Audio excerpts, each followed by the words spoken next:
up, everybody? Hello, Kurtis, Wiebe. Well, fancy seeing you here. Yeah, I walked in and I was the right place, so it worked out. Right place, right time. That's great. Thank you for being here, and Adam, welcome as well. Hey, how you doing there, pal? Yeah, welcome. It's it is Wednesday. What's the date today? The 12th. Okay. I only know that because it's my birthday on Friday. Oh, okay. Cool.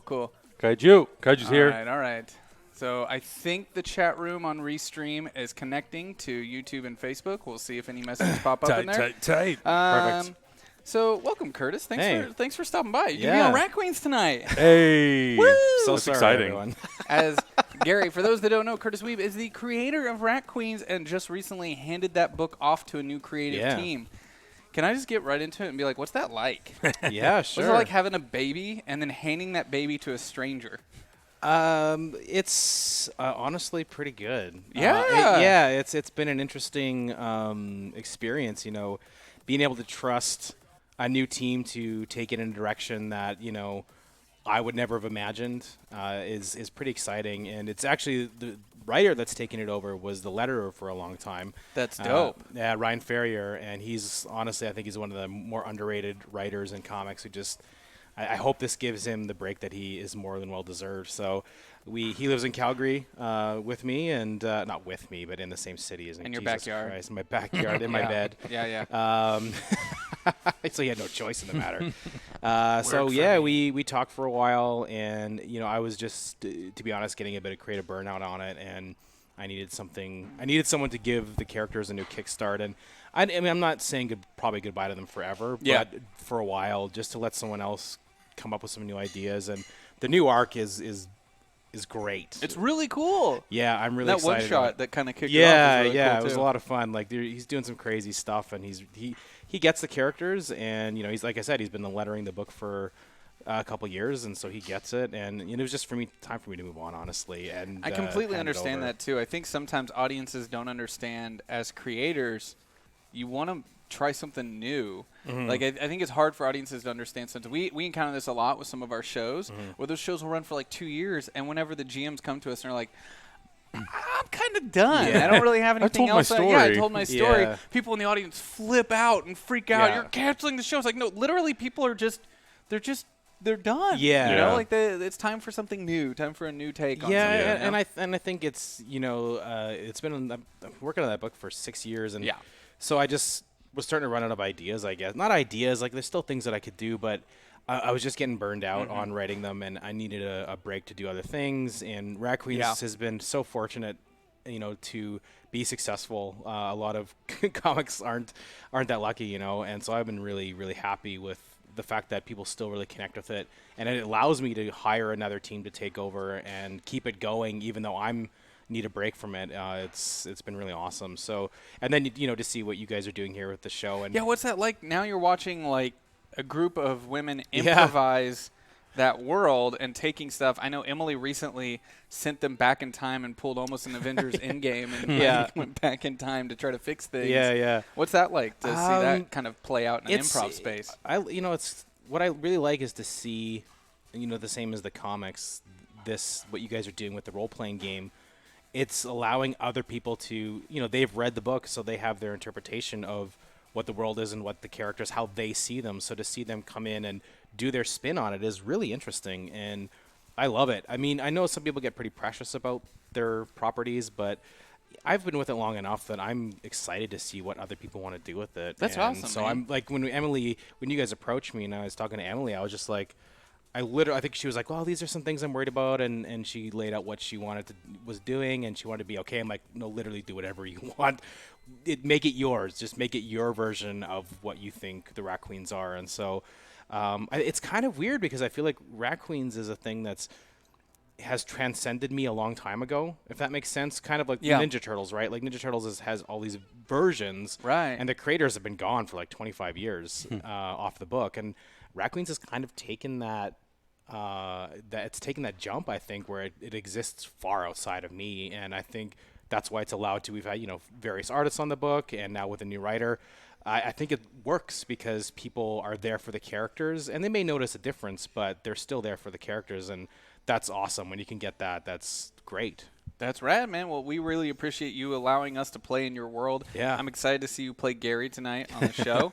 I was showing, Malika was like, who's Gary? And I pulled up a bunch of scenes and showed her in the ride down to E3 this morning. And just all the shots of like him like this and getting punched in the face by one of the queens. I was like, this is going to be great. This is going to be awesome. They'll know how to handle that really well. Yeah. You'll be in good hands, man. Oh, good. I'm So excited. it is E3 week. It is. You're still wearing your wristbands. I cut mine off. Because I feel like I've never been to E3. This is my first year going to E3, and I feel like with these conventions, they give you a bunch of wristbands, and then you come back the next day, where's your wristband? Yeah, no, you're right. I showered and cut it off. Yeah. So I always hold on to them because I don't know if I'm going to go back or if I'm going to go to the same thing twice, and if I'm going to need it, if they're going to cause a fuss. So I'm just like, that's right. Whatever, I'll sleep with it. It was Baby Boy's first E3. That's right. It was mine, too. Wait, no way. Hey, baby boys. Congratulations that your first E3 is for work. What are we allowed to tell people? Well, they announced the game mode for Gears of War that I created the characters for.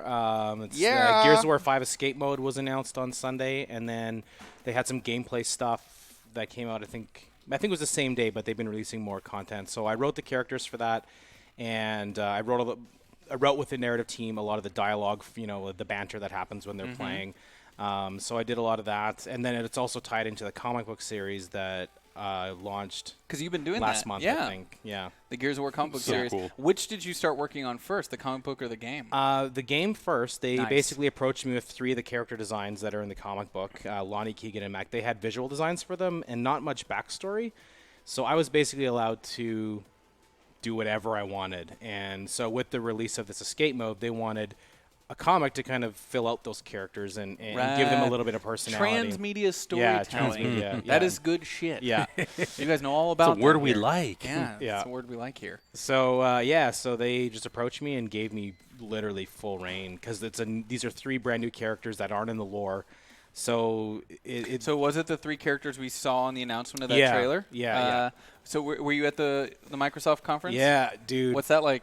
When Keanu Reeves Oh walked my out? god! It was so funny. I was sitting next to Bonnie, who I work with at the Coalition Studio, and I'm not joking. We were literally before the show talking about we were talking for 10 minutes about how beautiful Keanu Reeves is, and see, I have this horrible nihilistic view that people that are too good for this world don't last. So I think we've been very fortunate that we've got 5 years left. I'm calling it 5 years left of Keanu Reeves. Enjoy it while it lasts. No. But anyway, I was being nihilistic, and she was like, "Don't say that." And so then we were watching the show, and then I was just like, I was trying to message my wife Shan, and I was like, talking about the show while I was there, and I was like, "Oh, Keanu Reeves is in the trailer," and I was typing it, and then Bonnie hits me. She's like, "He's here," and I'm like, and it was like Jesus Christ had walked into the room, man. And it was amazing. Well, the way they revealed him too, I'll man. never forget being there, and after everyone freaks out about the trailer, and then everyone draws their attention to that smoke silhouette, and there's a brief moment where it's like, no. Wait, is it? No, you didn't. Please, welcome, Keanu Reeves. Ah, shit. I feel bad for every single thing that came after that in E3 because know. it was the win. They won. Which, by the way, Yeah. yours came after that. So what was it like, though, seeing the characters that you were working on? I mean, that to me is a crazy place to experience something you've been working on, because the theater, if you haven't been to E3, especially one of these keynotes, and Microsoft especially, I mean, they had you probably saw what was filmed, which was amazing, but screens wrapping around screens, moving LEDs, fire effects. It's nuts. It's way more involved than just going to a movie. It's a whole especially the Gears of War thing. They right before it cut to your thing, there's flames and smoke and fire. Weird. Holy shit, it was so calm down. extra. I know, it was so extra, but in a great way that you expect from E3. If E3 wasn't extra, it wouldn't be E3. Yeah. But what's it like to experience in that setting? It was awesome, man. Like I said, I've never been to E3 before, and so to go the first event, I got in on a Saturday, and then Sunday was the event. And so I got in, and sitting there, it was amazing. Well, the only thing that wasn't amazing is that we had to stand in the sun for an hour waiting. That was not so good. That was hell. As a Canadian, Yeah, I Canadian don't boy. appreciate it. I feel great. This is my weather. I hate you, Zach. But it was great, and to see the trailer was really cool. It's something I've been working on since last August, so I can't talk about it, and so now I can finally talk about the escape mode, and it's awesome. I got to play it actually yesterday at E3. I only went to E3 for a couple hours, but I got to try it for the first time and failed. We did terrible. It was, it was actually weird because it was with Liam McIntyre, who plays JD in Gears 5, and also is in Spartacus, which is one of my favorite shows of all time. And we had lunch before, and the guy who plays Julius Caesar, Todd LaSanz, I think his name is, showed up for lunch too, and I was like, I know this guy. This guy's an asshole, but why? Oh, he was Caesar. Oh, I hate that. This is something. This is going to sound super weird for people who don't live in LA and don't visit here often. And I don't mean to like be like that. Yeah. But it's a thing that I've had 2 instances where I've seen people in real life, both times at coffee shops, where when you see them out of movies, there's a moment where your brain is like, I know that person. That son of a bitch. Fuck that person. But 2 different times. One time was I was in a coffee shop, and I looked up at Intelligentsia across the way, and there's this person looking right back at me in my eyes, like dead on, and I immediately felt like I was going to throw up, and I got really like, what's happening? Why do I feel like this? And it took me a little bit. I had just watched Hard Candy a couple days before, and it was Ellen Page. And if anyone has seen that movie, when I locked eyes with her, my body reacted in a way that was like, oh, God. I'm going to die. Horribly. And then another time was the guy who plays Tico on Breaking Bad in season 1. Yeah. When he, like, just beats the shit out of the dude. Yeah. I saw him in a coffee shop once, and I felt scared. He's a scary-looking dude. He was so nice. Oh, I bet he is. He was so nice, really personable, really great. He was just there, like, enjoying his coffee and having a good day, whatever. But it was just, like, one of those things that you see, and you're just like, oh, fuck. Oh, don't hurt me. Don't hurt me. But it's a weird sensation that sometimes when you see actors out of the roles you know them for, and you don't immediately recognize them, but your brain does. There's a part of you that feels some connection there. Yeah, exactly. That's what I had. And then after lunch, we went, the 3 of us, so I got to play with like the guys from the show that I loved. It was so cool. And we played the game, and it's basically it's a skate mode, so you wake up in this hive. You basically throw yourself into the swarm, and you get pulled down into the guts of the swarm hive. You cut your way out, you plant a bomb, and then you got to get the hell out of there. So you run the whole time. You're gathering as much ammo as you can. And so we were like 2 minutes out, and then Liam just like took off and left us, and we lost in like 3 minutes. It was embarrassing because all like the Xbox guys were there, and the guys that I've worked with at the studio, and they're just like, yeah, they're gonna not live that down. Yeah, it's that's not good. The 2 people involved with the game can't even play. I was really sad. One of the only things I wanted to do was get over to the Microsoft Play area because I have one of the badges to do it, and I just didn't have time. Oh shit! My legs are shot. I did my E3 thing. I'm crippled as hell, and after walking around for one day, I was like in sweats last night. I came home early. I skipped all the after parties. And we had to go down there today for some meetings, and it was like walking 10 feet, and I'd have to stop and be like, oh, I can't do this. I'm done with E3. Fuck this. I'm out. E3 was a reminder for how much, like, I love conventions, but also hate them at the same time because you put on so many miles on your legs. I woke up this morning, I'm like, man, my knees feel swollen. I'm getting old. No, thank you. I just want to sit at home and just watch everything on the computer live. Yeah, it's after yesterday, I was there. I left at about 4:30, and then I just went back to my Airbnb, which I was telling these guys before. I'm staying at a tiki hut in someone's backyard. Also, I may, yeah. Shannon, I know you're watching. I may not be coming home. I think he's been seasoning me for 5 days, and he's gonna eat me on the last night. But we'll see. Don't tell Lucas. Lucas might invite himself. I know, right? Oh, hey, what's going on? Hi, you're gonna take it for him, okay? Yeah. But yeah, I just chilled out last night. It's just another con, and I've actually sworn off cons for the last this year.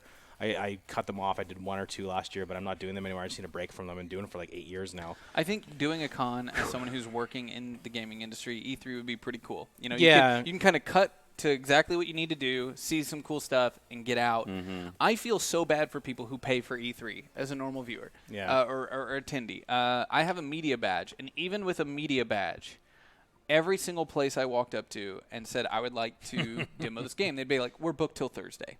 You can't get in. Yeah. And I'm like, I'm here as media. People who just come with a normal ticket, they already sit in line for 5 to 6 hours outside before the doors open at 2 p.m. They're sitting outside just waiting in a queue. It's better than it was 2 years ago when they first made it public. That line went around the block, and they had no organization there. And did you see that? Were you there like yesterday? Yeah. Oh, did you see that line for Cyberpunk? Yeah. Yeah. It was never mental. ending. It's insane. So I feel so bad for people because you're paying all this money to get in, and then you're going to sit in a 6 to 8 hour line inside after you get in, and you're only going to get to see one thing probably. Yeah. And what I don't like about E3 is when this was an industry-only event, it was very different. And I feel very fortunate that I got to go when it was industry-only. I forgot that it was that. Yeah, Yeah, that's right. it was very different because it was all about impressing you on what they had coming out. So when you would walk around a booth, there'd be lots of people to help you. Even though it was still packed, it was more geared towards like, you're probably media, so I want to show you what we're doing. Yeah. Right now, all that goes on behind closed doors, and you can actually feel it. I think the goal making it public was 1, to make more money, but 2, to hope to get more people hyped about games. But now they hide it all because there's things that are unfinished, and they don't want people taking pictures of it. They don't want people talking about little bugs or things like that. Yeah, absolutely. So all of it happens behind closed doors, and when you walk in, you feel it. All of the things you saw yesterday, it's kind of like, here's a cool statue, but you don't actually get to play the game. Yeah. There's just going to be this wall that's like, check in right here. Yeah.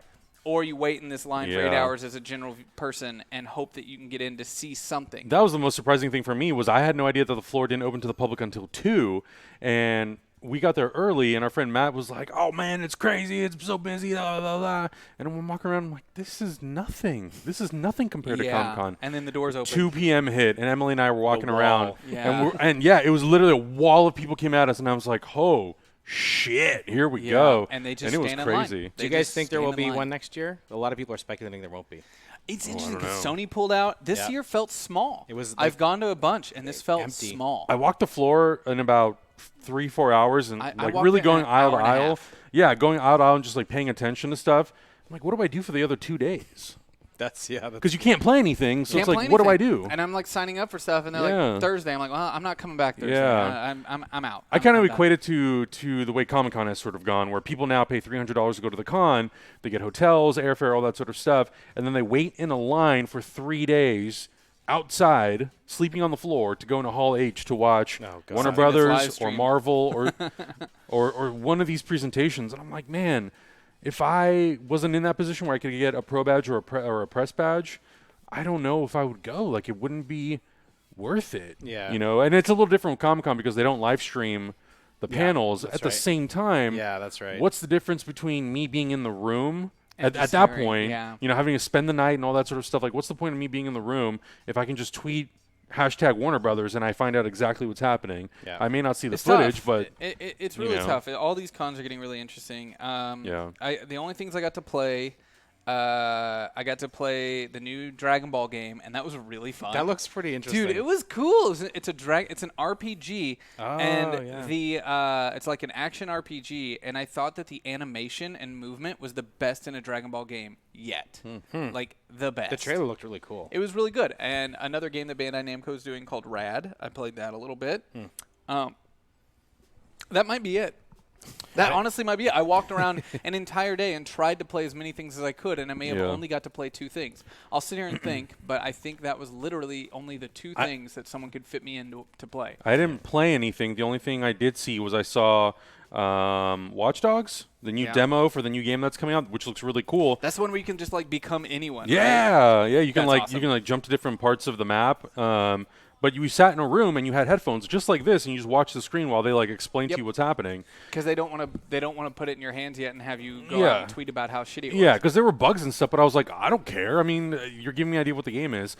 And then Emily had an appointment for Avengers, and they let me wait in line with her, but they wouldn't let me go in with her. I couldn't get in either. So I was like, Lasercorn all and right. the Smosh guys tried to get me in with them, and I couldn't. They wouldn't let me in. So that was all I saw. Then I went in the Did media she tell room. you? Because they told Lasercorn told me that it was just like, again, just you watch a demo. Yep. You don't actually get. You don't the get to gameplay. play anything. Yeah. That sounds like fun. yeah. And you wait for so long to do it. My favorite part was the media room. It was air conditioned. There was Wi-Fi. There was seating. There was water. But that's the same as being at home. I know. That's why after I went home. Yeah. Speaking of, I know like Twitch side hasn't really been talking about it. YouTube side won't shut up about the Avengers game. Oh. And of course they have their opinions. Yeah. I personally, I know we did a trailer reaction and everything. I think the internet needs to chill out, but that's kind of how I always feel about the like internet. they're mad about it? They're mad about the Yeah. trailer. A lot of people are like tweeting about how angry they are. I mean, our YouTube comments are trash on that trailer right now. People just like, this sucks, it's awful, waste of time, what a joke, this is trash, blah, blah. I mean, it's just not constructive at all. The internet. What? The internet. Not constructive. But it's weird to me. And honestly, for some of you, I know there's already some people watching now live. I would love to know, like, honest to God, like, why does it upset you so much? I did see somebody say, like, a AAA game should be able to be criticized. I agree with that. I completely agree that a AAA game should be able to be criticized. But I feel like the criticizing is coming from this place of, like, it just didn't look the way you expected it to. Criticize it once you've actually played it. Yeah. You know? But it's like, for a freaking Avengers game, I'm like, this is the coolest looking Avengers game we've never got that. I think that's freaking rad. I think I saw the trailer. Is it an RPG? Is that... It's an action game. Same people that made Tomb Raider, which is like, fuck Square Enix. Yes. Yeah. They have a great track record, being published by Square Enix, so that's also a great track record. And also Eidos up north, Montreal. So the people that made Deus Ex Machina. So there's like freaking, these are powerhouses, yo. Yeah. I trust. I might have little things about the game I dislike when it comes out, but as a whole, like, the way it looked, I'm like, this looks freaking awesome. I don't know what people's expectations are. I think we talked about it in the trailer reaction. I think coming out of the Marvel Cinematic Universe, I think people, the trailer starts and they start talking. You're like, oh, that's not Chris Evans, not Robert Downey Jr., it's not Scarlett, it's not Hemsworth, it's not Ruffalo. Well, I saw even Hector tweet out that it's like, it's weird, like, that it feels like it's close to them. And I was just like, I almost wanted to, I don't like to troll Hector on Twitter because it's a never-ending, like, trash fire. But I just wanted to tweet back, like the Ultimate Comics. Yeah. You know, like, it felt to me like you've got your Marvel regular run, and then you've got your Ultimate Comics, which when it first came out was like, you're seeing Cap a little bit like Cap, but different, and a little bit, like, more rigid and more, like, hardcore and realistic, and that was a big shift for people. It's that fine line where people don't want anything new, but they want new. Yeah. So, like, you're right. It's the same thing. We like the reaction to the Gears Escape. People were like, "We don't want what is this? We want to know about the campaign. Oh, the campaign must be terrible if you're promoting this new game mode." It's like it's just a free game mode that they're putting with the game. With all the stuff that's been going on in AAA games, they're shipping a full game with 4 modes with a campaign of like a 10-hour campaign or whatever. Yeah, no one does that anymore, but they're complaining, like, we want more on this. And it's like, So, but then it's like, this gameplay is the same as it's always been. They're not innovating, and if they change it too much, then like, this isn't the way it used to be. It's one of the toughest things with making content for very hungry audiences is they have very high expectations. And the other irony of that is most people are cool with it, and they just enjoy it, but it's the people who complain that are the loudest, so you start getting in your head of like, maybe people don't like it. Maybe it is bad. Oh, wait, but it's selling really well. I don't know. Yeah, it's so interesting, and like I made a joke tweet about it like when you're expecting the Avengers to look like the characters from the movies, and you open it up and you're like, oh my God, they don't. I was joking about that just to sort of just like play into the reaction of people, but there were so many people responding like, yeah, I wish they would have looked more like the movie, and I'm like, guys, it's a video game. They're not paying these actors $50 million to come and do motion capture as these characters. And we've got some of the best voice actors in the business doing it. Yeah. Honestly, if you ask me, who do I want in a video game? You know, like the choices between Chris Hemsworth, Chris Evans, Robert Downey Jr., and Scarlett Johansson versus Laura Bailey, Travis Willingham, Nolan North, and what's the other one? Travis or Baker. They're Troy Baker. Troy Baker. They're like superstars in the voice acting industry, and will do a better job. Those are the names you always hear, like working on projects. They do this for a freaking living. Just as I wouldn't want to see voice actors now all of a sudden be movie stars. Seeing voice actors who are the best in the biz voicing these characters, I think is going to get you a way better result than the actual actors doing it. It's ridiculous. But, you know, I thought it looked fine. I was super hyped for it. I saw a couple people thinking that it was all cinematics and no gameplay, but there's definitely gameplay. I think maybe it's just because we're around games a lot, but there's certain moments in the trailer where there's a slight shift in the way the camera works. That's gameplay. Yeah, and I think they purposely hid all the overlays. The first Spider-Man trailer did the same thing. Yeah. Where it's kind of moving between the cinematic camera directly into where you're controlling. Yeah, that's cool. But keep the overlays off. And I think it's rad. Yeah. I'm into it. We have the game comes out in May? We have so much time before we'll see more stuff next year. It's fine. It's like seeing a teaser trailer for a movie and be like, this movie's gonna be terrible. I'm like, you've seen 90 seconds. Relax. YouTube comments, man. How did telling the internet to relax go for you? I'm going to need a bigger beer. It always works so well. We're always like, guys, chill out. It'll be fine. Yeah. I wanted to play Ultimate Alliance 3 really bad. I know, we went over there. And I tried again, and they still couldn't get me in. I'm super pumped for that. The game I played today, though, on the Devolver Digital stage was freaking awesome. My friend Pedro, it was like basically John Wick 3. It was awesome. It was really fun, and it comes out on the Switch in like 2 weeks. Zach, I wasn't planning on buying a Switch, but you can't do that to me. It was really fun. There's some really great Switch games. It's the best.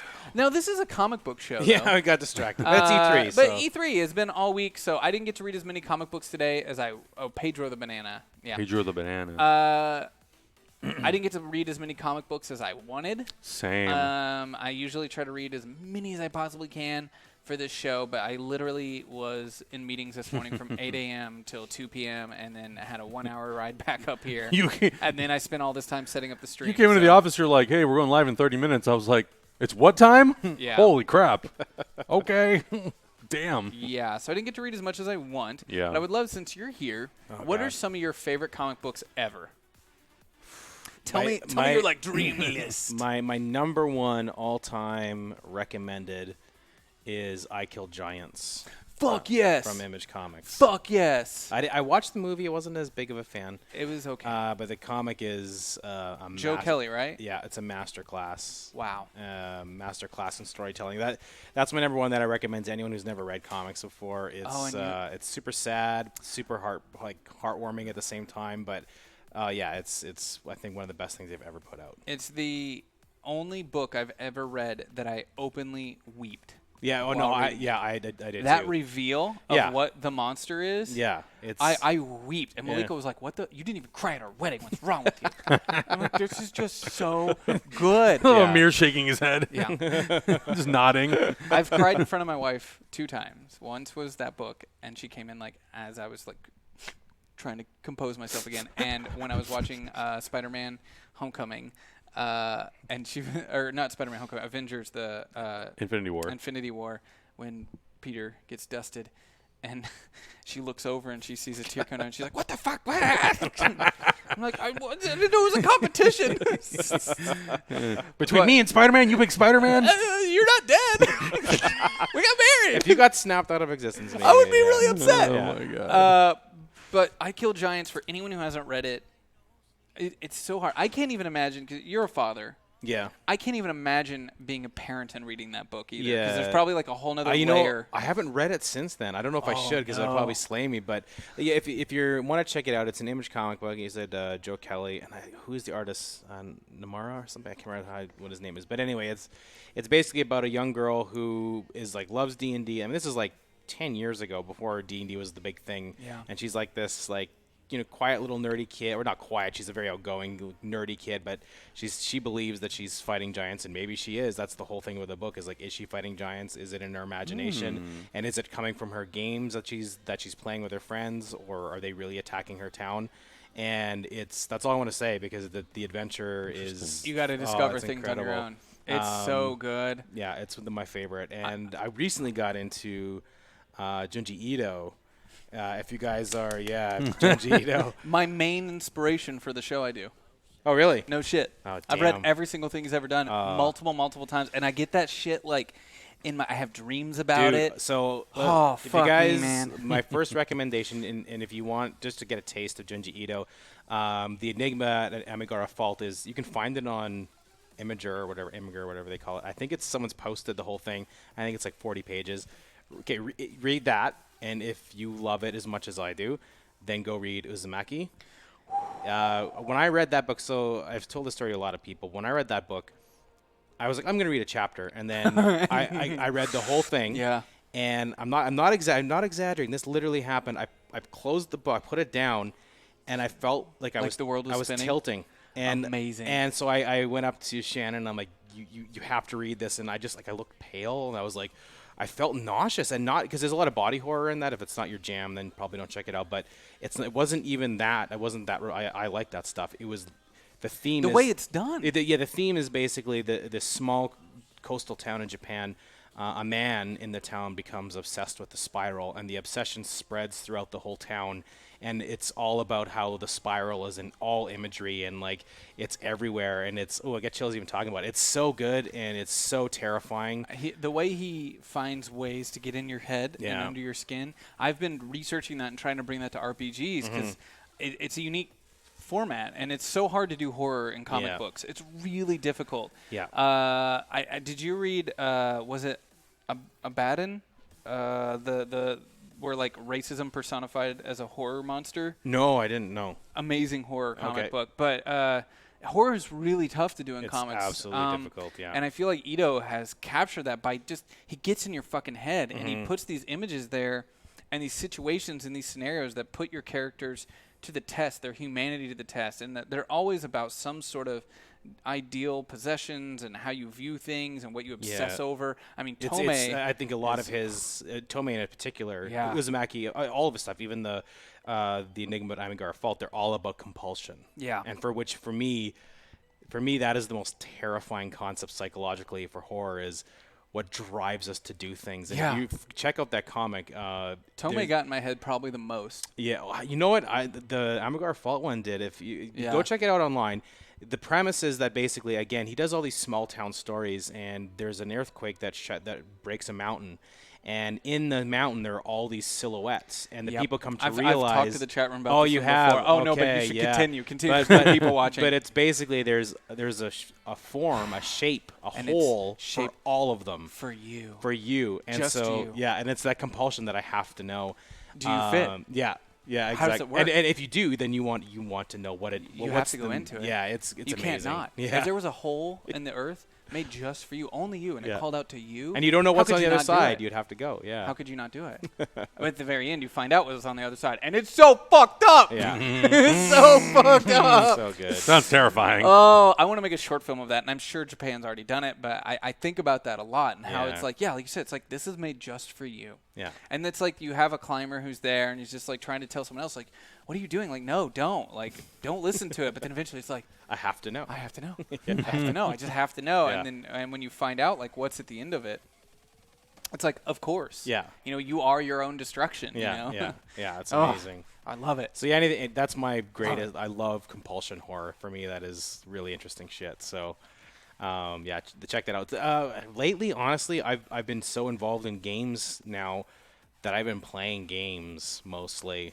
And weirdly getting into like tabletop miniature game lately too. Man. I'm doing everything but reading comic books lately. So it's terrible for me to be on a comic book show. No, it's not. It's not. You've got. I'm insight. here. You're fine. All right. Yeah, he doesn't read shit. You've got insight, which is amazing. You've been working in the industry. Just because you asked me in the chat to say the words cat's pajamas, I'm not going to say it. But like. Why don't you, because I think a lot of people who are probably watching this, I talk about how much I love comic books all the time. It's one of my greatest passions is to just read comics. I feel like for me personally as a storyteller, comics are one of my favorite forms of creative inspiration. Okay.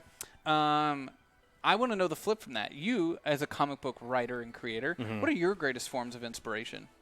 TV. Yeah? What do you got? Shows. What do you got? Oh, man, I've been watching so much good stuff, If you say Letterkenny, I might jump in joy. I do watch Letterkenny. Yeah. I'm a Canadian. It's if you want your passport, you pitter have patter, to watch let's get that at show. it. Yeah. We're not, but we fucking love it. I come from Arkansas, and there's no difference. It's the same shit, just different words. Yeah, it's genius. I really do like that show. So good. Yeah, I've been watching a lot of like kind of miniseries. I watched Sharp Objects recently, which if you have a narcissistic parent, that show will destroy your life. And what else have I been watching? You know what? This is one that I tell everybody that they have to watch, and everyone's like, really? Man in the High Castle. No, it's I've great. heard good things about it. It's great. Is one of my favorite shows right now. It's a slow burn. It's a slow character spy show. Yeah. It's fantastic. Did you ever watch all of The Americans? I didn't. I never watched that show. If you like Man in the High Castle, you'll love The Americans. Oh, okay. It's I know the premise, but I haven't seen it. Very much character-driven, slow burn, but great character study. Really good character study. Awesome. Yeah, I'm trying to think what else I've been. So much stuff. But yeah, that Man in the High Castle we just caught up. And then Barry, we just binged Barry. Barry Barry's so is good. The best. I need to catch up. No one's talking about it, in my opinion. I'm the first person. A lot of people out here are, but that's probably because it's basically LA. Yeah, that's what I mean. I mean, a lot of people out here are talking about because it's just like Barry, Adventures in LA. Real. There's scenes in that where you're just like, I know exactly who that person is. I've worked with that person. I know that person. No, Hank is one of the great characters of all time. So good. Oh my God! Every time you show it, we showed it to Emily actually, and Emily was watching it, and she's just like, I'm slowly dying inside because this is my LA experience. I'm like, No, Hank is he's like one of my favorite characters in television. Season 2 is just so good with NoHo Hank. Mm-hmm. That whole scene where they're on the roof and they're shooting him through. Oh my God. And they're like arguing with each other. You suck balls, man. If I suck balls, you're king of Suckball Mountain. Just lost my shit. Oh yeah. And I think it was episode 8 of season 2, the one with the little girl. That like like the Spider Girl basically.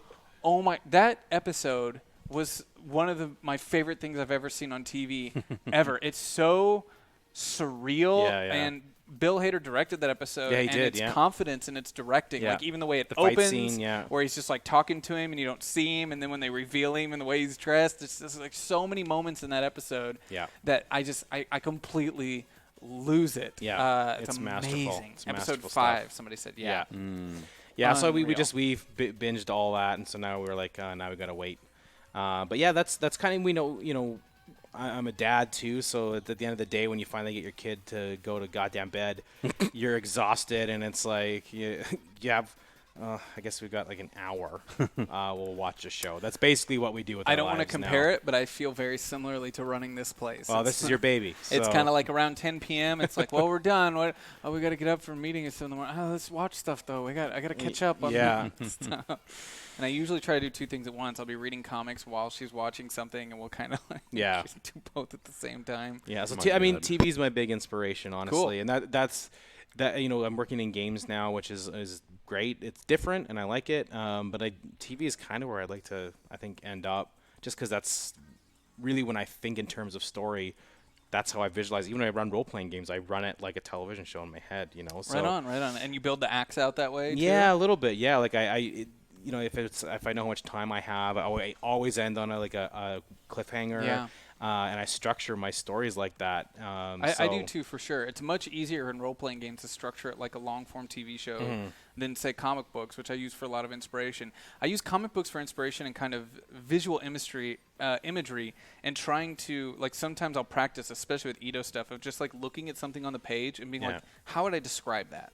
How would I look at that and tell somebody else what it is? Yeah. And then imagining that in a role-playing scenario, and how do you, like, get someone to visualize the woman with her head melting off into a spiral in her skull, and the one eyeball just hanging there. Rolling in like a marble. Oh God, it's so good. Yeah. Oh.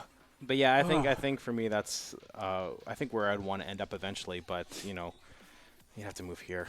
So for the people in the I feel you, but I kind of love it here. But that's just because I got great nerd friends. If I didn't have my nerd group here, I'd hate it here. I think that's what would have saved it for me is that I've met when I first started in comics. Everybody wanted, everyone's trying to buy up properties, and so I was meeting people, and I'm like, everyone I meet here is such an asshole. Like, they're so fake. They're talking right through me. Yeah. And then, as I've gotten to know the Geek and Sundry people and visited, and that's how we got connected, was through Geek and Sundry.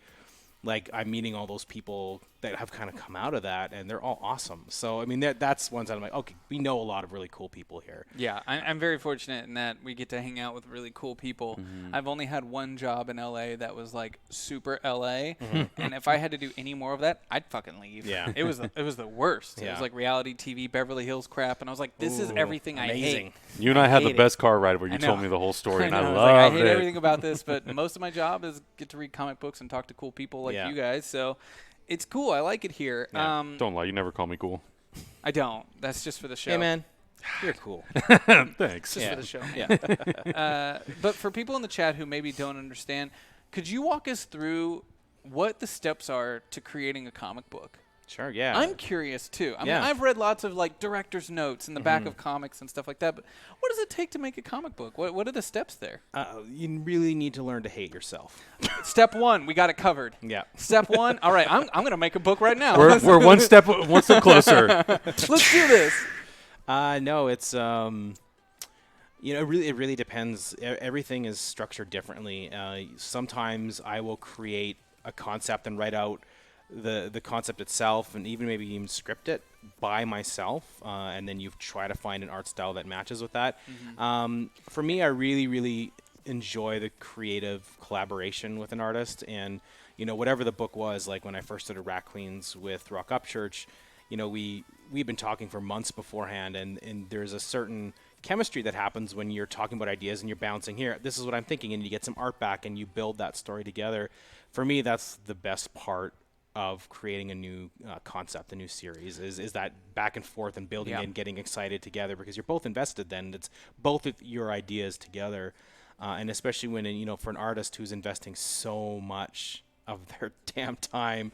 As a writer, I can write it in 2 or 3 days, but an artist has to work for weeks. It's a full, 5-6 weeks of their life making it, and it's long hours, at the end. And that was another reason I wanted to get Owen off of Rat Queens, because he was doing he would do 2-week stretches where he would work the entire 2 weeks and do 18 hours a day. Oh my God. And it's just the grind of that monthly comic book. And so to have, to create something together, it really does make get those tough times easier to get through. I mean, I can say that because I'm the writer, but from what the experiences I've had with the artist is creating it together really gives them that this is mine too.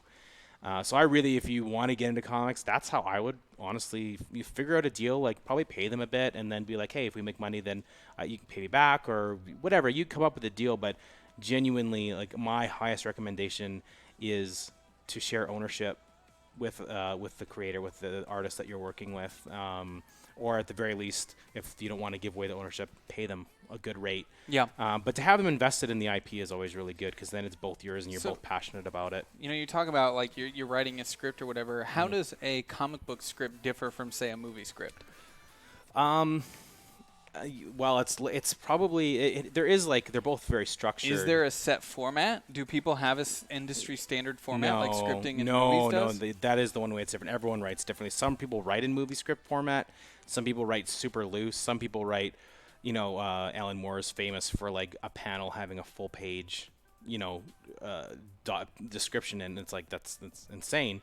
And some people work really loose. It depends on who you're working with. If you are working with an artist really well, you could be it's just a straight shot and the character is feeling anger and they're turning away from the camera. That could literally be the description if you trust the artist to nail what I find is that once you get that kind of rapport with an artist, they can read what you're trying to say in the dialogue. They can see the narration of the dialogue and be like, oh, that's. For the audience, I actually have a pretty good example here from a book that came out this week. Silver Surfer Black 2019 #1.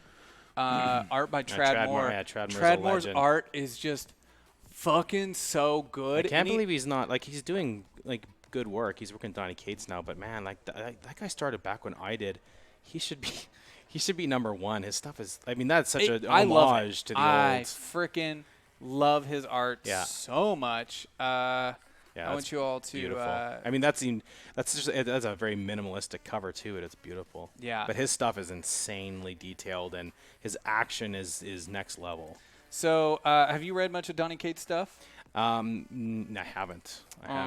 Some of his earlier stuff before he went into Big Two Comics. I feel like he's one of the best Marvel big writers right now. And I'm glad Marvel's been giving him some room to play. Yeah. Because he's doing stuff that's. Well, he was pretty doing. unique. This is right up his alley. This is the kind of stuff he was doing before he got into Marvel. So, I'm surprised this didn't happen earlier, to be honest. So this new Tradd Moore. Whoa. Oh God, I freaking love it. Just look at it. Just look at that line cool. work and the perspective. His action is incredible. I love it so and much. Who would have can you go back? Yeah.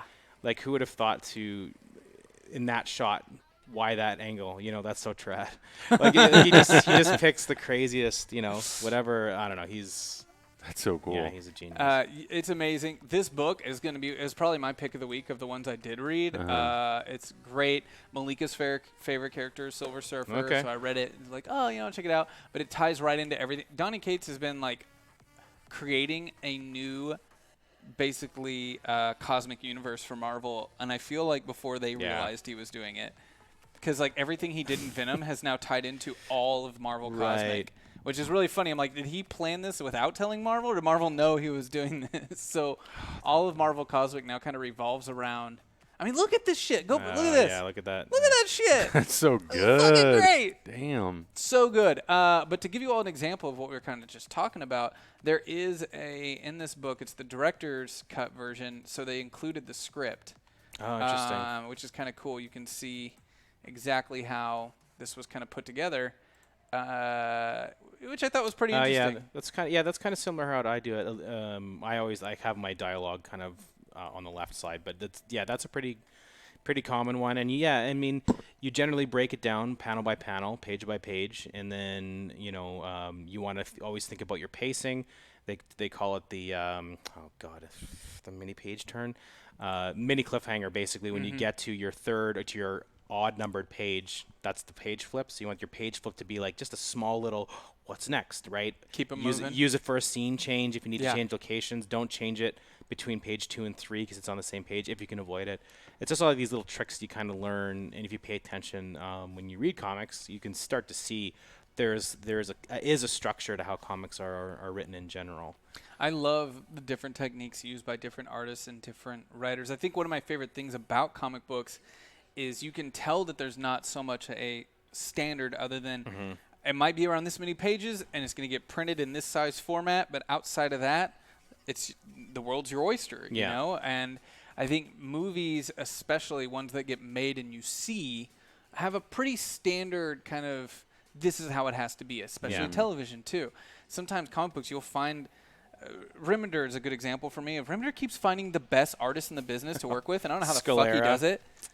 Scalera's amazing. Every book Remender puts out, he's got like a different artist on that is just so uniquely different than the other books he's putting out, and the art changes the complete feeling of his words. Well, I think that's what's interesting about Remender is, a lot of writers that have been around as long as he have, they kind of fall into that's the wrong term, but they find a certain style of what they do. And Remender, I think some of his themes carry over. He's a punk rocker from the 80s, and he was a skater and part of that culture. That is kind of always in the background, but all of his stuff is so crazy different. Like, from one project to the next, you could never guess that it was him. Low to Deadly Class. Yeah, and I think that's why he gets such a variety of art styles and artists, because all of his projects are so different. Yeah. Like when you read a Warren Ellis book, you kind of have a general feeling for Warren Ellis, I would say Grant Morrison, too. Yeah, Jason Aaron, too. Like, outside of his Marvel stuff, he does a lot of kind of gritty crime stuff. And so Remender's never really fallen into that. And Remender is actually one of my favorite writers. Me too. When I first started reading years ago. I still love him.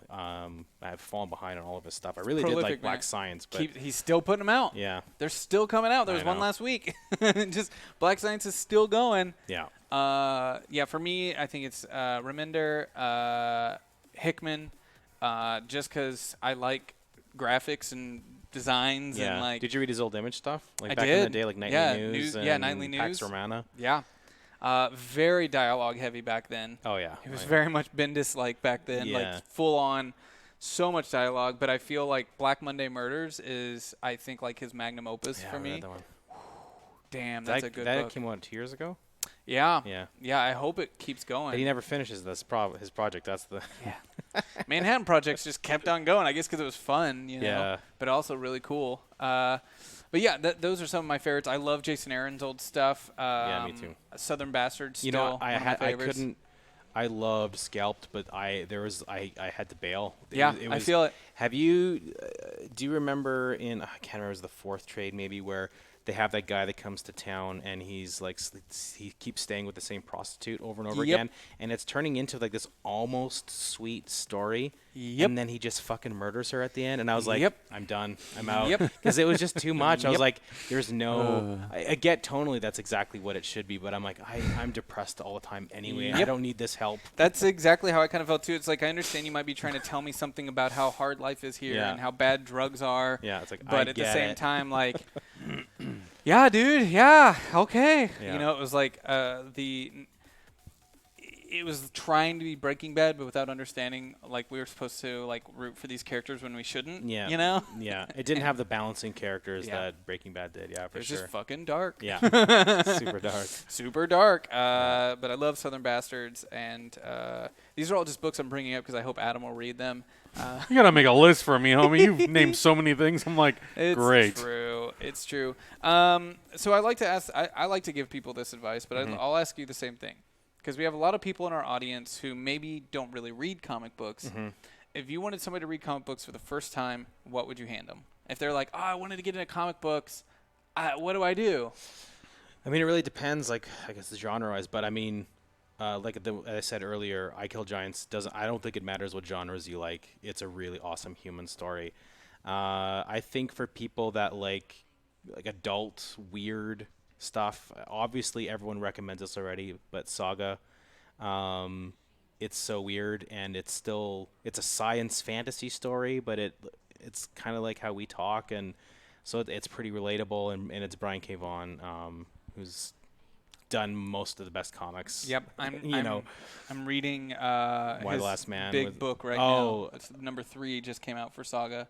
Yeah. The big volume 3 is coming out because I'd gotten a little behind on it, but I almost enjoy reading Saga more as when they come out in the giant just books, because I feel like issue to issue I get frustrated. Yeah. Because there's none, it's like I want it all at once. Yeah.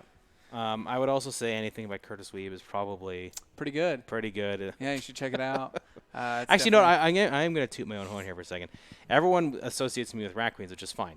But I actually been writing comics for like 7 years before that. Well, not before that, but at the same time. Yeah, so one of the ones that people don't know that I wrote, and no one really talked about when it came out, but is one actually even more so than Rat Queens that I am really, really proud of. It's Peter Panzerfaust, which is originally the base concept was that it's the Peter Pan story retold in World War II in France, and they basically, the Lost Boys are resistance fighters fighting Nazis in World War II. It's really good. Wait, what? This is a real thing? Yeah. Yeah.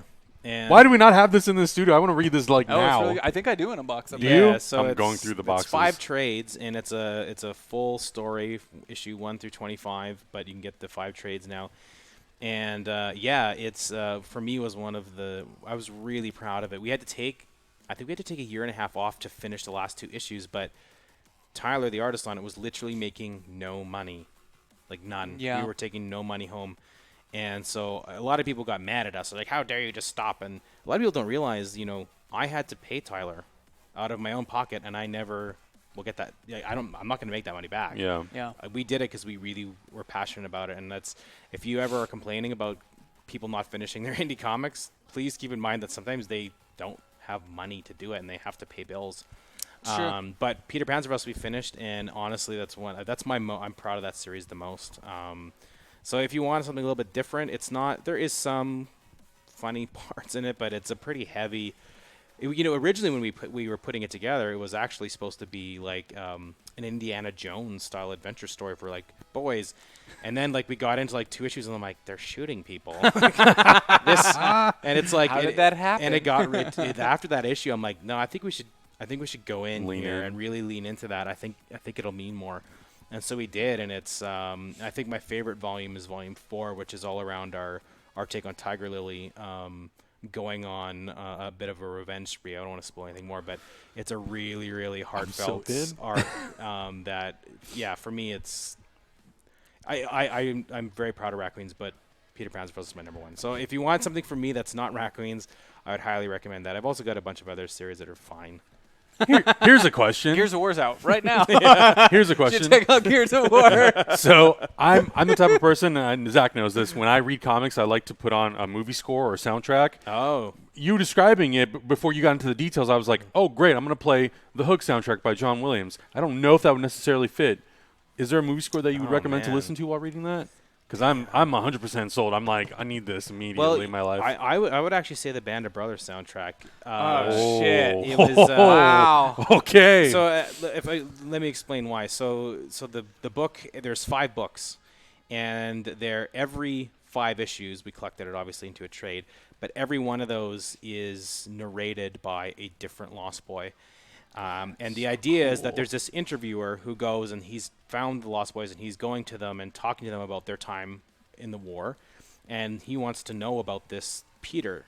Like so every arc is from a different perspective. So some of them thought that Peter was like magical. Yeah. But other ones were like he was just lucky and he never, he was crazy. He did crazy things and got away with it. So every arc brings a new perspective to the story. So, I was actually very inspired by Band of Brothers, one of my favorite miniseries of all time. And I'm a big World War II and junkie. And so, that structure for me was one of the most powerful parts of Band of Brothers, that every episode opened with the old man recounting, and you didn't know who was who. Oh, man, I get chills. Maybe it's cold in here, but I get chills talking about this. But at the very end, they reveal who was playing and, like, which character that was, which person that was in the story, and I bawled my eyes out to realize that, that was Garnier, and that was, that was Winters, and that was so powerful to see those names connected with these characters you've been following along all the time. So that was a big influence on that idea that he's going and interviewing and trying to find the true story of Peter. And and then there's a little thing at the end that ties it all together that no one saw coming, weirdly. It's great. My plans are made for the rest of the night. So. That's one of the few things I would say about my writing that is great. So that's awesome, man. Yeah. Well, it's good that you have that too. I think often that happens with creators, where the audience will perceive one thing, but the creator's like, well, this is what I actually want you to. I never thought Rat Queens would be a thing. Yeah, I thought it was gonna. It was a huge risk. I just at the time, like there was no. And this is not. I think it was just the right thing at the right time. There was no fantasy books that like Skull Kickers was out, but. It wasn't selling great. Like, I mean, Jim Zub would sell the shit out of it at cons because he's a master salesperson. But, like, on the shelves, it wasn't selling super great. And then, there wasn't really any books that had a couple female leads, let alone the entire team. And that wasn't, like, intentional. If you read a lot of my other stuff, that's just kind of been a natural. Like, the first book I did was called Intrepids, and that had the leader of the team was, like, a female. And my book after that was Debris, which was a female lead. And so I never really thought about it. I just liked. That's what I wanted to read, I guess. Mm-hmm. Something a bit different. So Rat Queens hit at the time when all of a sudden there was like this consciousness of there are female characters in comic books, but like where can we see them? They just happened to be there at the right time. So I never thought the book would do. I thought who's going to read a fantasy book, a high fantasy book on top of that with 4 female leads written and created We're all by drunken assholes. Yeah, written and created by 2 guys. Yeah. And so I just was like, I'm just going to go ballistic on this 5 issues that we're going to get and call it a day. And that was the one that I thought would be canceled, never heard from again. And I thought Peter Panzerfaust would actually have been my big one. And it was totally the opposite way around. So I don't know. It's weird. That shit happens, man. And it's funny how, people always try to get you to recreate that. I remember pitching books all over while Rat Queens was going on. And, people were interested because it was doing well. And I'd pitch, completely different, horror stories. That's for me, I love writing horror stories, and then people are like, so yeah, this is good, but do you have anything that's like Rat Queens? I'm like, yes, I have Rat Queens. I can't remake that success. It's impossible. I thought this was gonna fail. It's weird. Anyway, that's the zeitgeist thing, I guess. People everybody wants me to make them a new Critical Role, and I'm like, that won't happen. That was a once. That's not how that works. Thing, yeah. It's done. You can't ask George Lucas, can you make another Star Wars? Like, he tried. It didn't work. Yeah. He tried. It didn't work. Well, Yeah. Kurtis, thank you so much for joining us today. I know you got an RPG coming up in an hour, so we will let you. Damn, has it been an hour already? Yeah, Jeez. dude. All right. We've been chilling for an hour, so thank you so much, guys. Tune in to Rat Queens tonight in an hour. Adam and I are going to go through the books. So tune in an hour to see Kurtis playing as Gary on Rat Queens. Yep. It's going to be a lot of fun. I didn't know you were a big World War II guy. You want to play some Call of Duty later? Yeah, I'm down for anything. I got nothing we else just got to our do new tonight. surround system put in. Oh, shit. And I've been playing Call of Duty, and 7.1 is like, woo! That sounds dope. It's a little too intense at times, too. 'Cause I'm like, oh, God. Yeah, I'll be around for a while, so yeah. All right, well, good, thank man. you so much, man. You can right. just throw your headset on the All right. table and grab yourself some water, make yourself at home. Emily should be here soon. How do I get back in if I need to go outside? Just keep the door cracked, man. Yeah, just keep the door cracked. You're fine. All By right, the Adam, way, we're gonna split I the difference. found the comic. Yeah? So You going to check it out, dude? hell yeah. You know what's kind of crazy is last couple of years I've been trying to think of what would be an interesting thing to do with a character that hasn't really where we're not just taking it and just remaking and doing the same thing. And I started thinking, like, man, if I could do Peter Pan, what would I do? Oh, somebody's already done it better. I know. So I'm like, well, this just means I get to put music on and just listen and read, so it's perfect. I kind of hate that, though. I do that all the time. Where I'm like, I want to see this thing. Yeah. I'll do, like, the bare amount of research, and I'm like, oh, Someone did it better. And then I'll check it out, and I'm like, oh, fuck, I couldn't do it that good. Shit. Yep. Oh, well, Yep. whatever. So, everybody give a, big shout-out to Kurtis on the show tonight over on Hyper RPG's Twitch.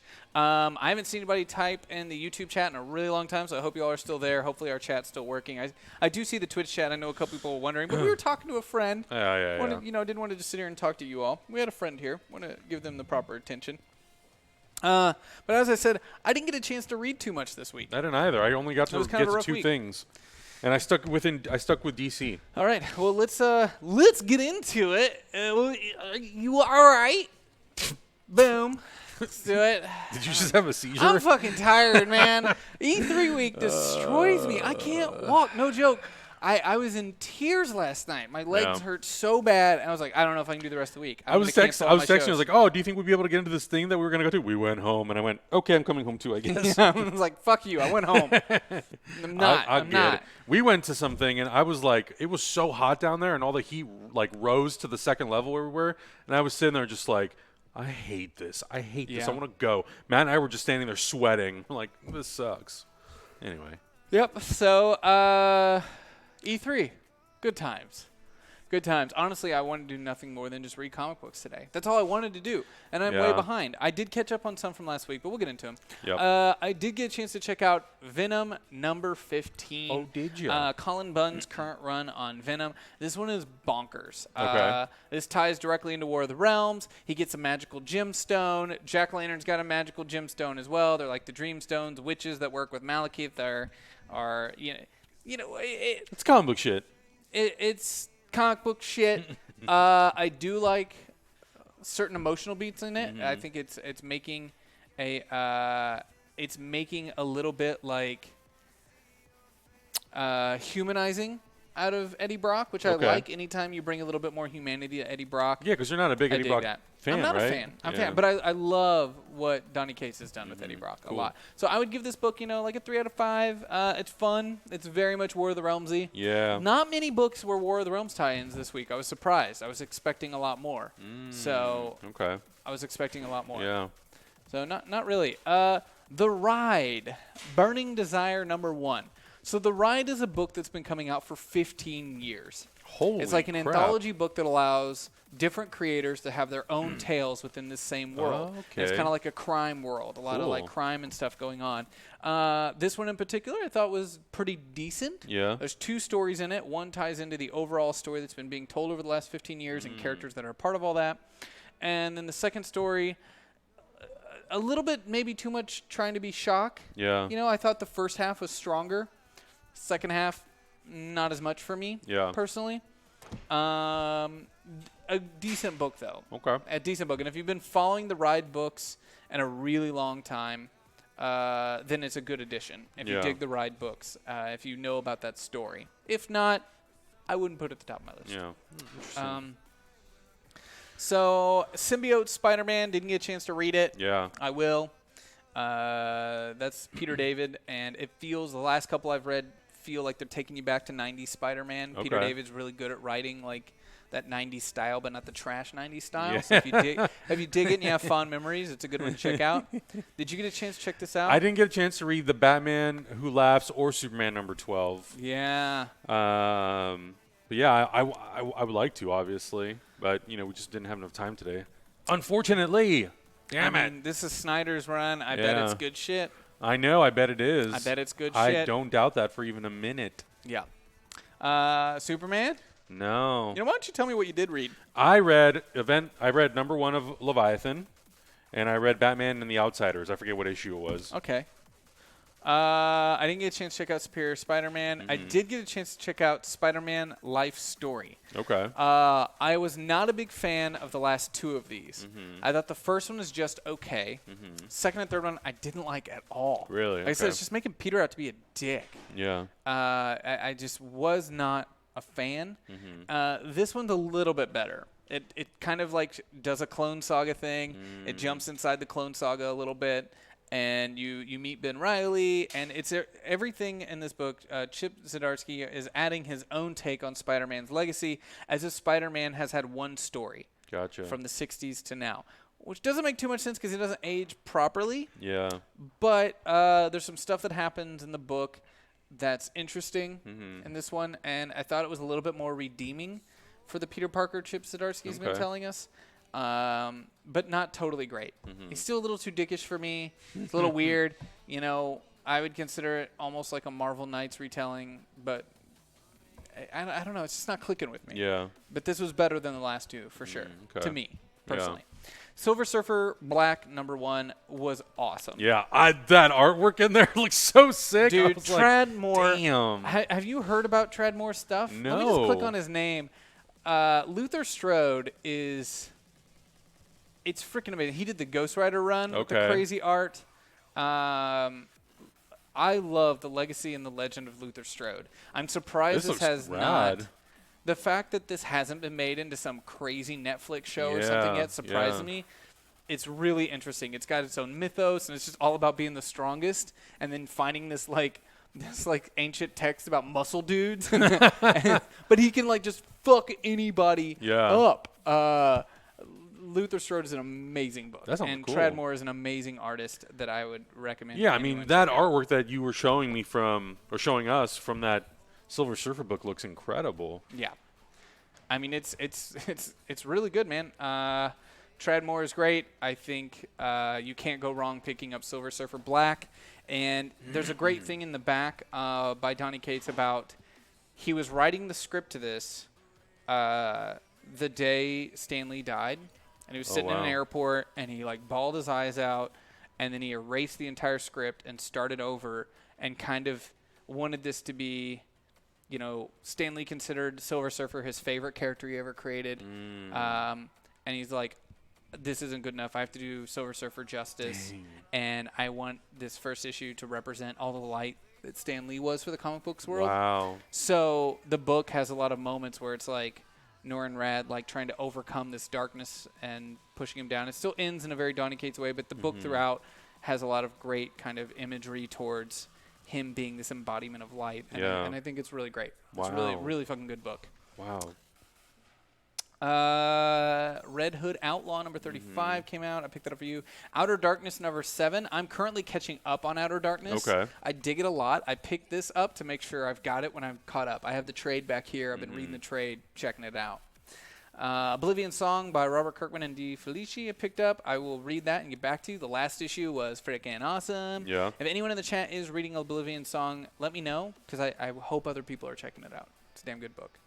I checked out Mio #1. I don't know how I feel about it yet. I'm going to have to sit on it, think about it some more. The art is different, but not bad. Took me a little bit to warm up to it.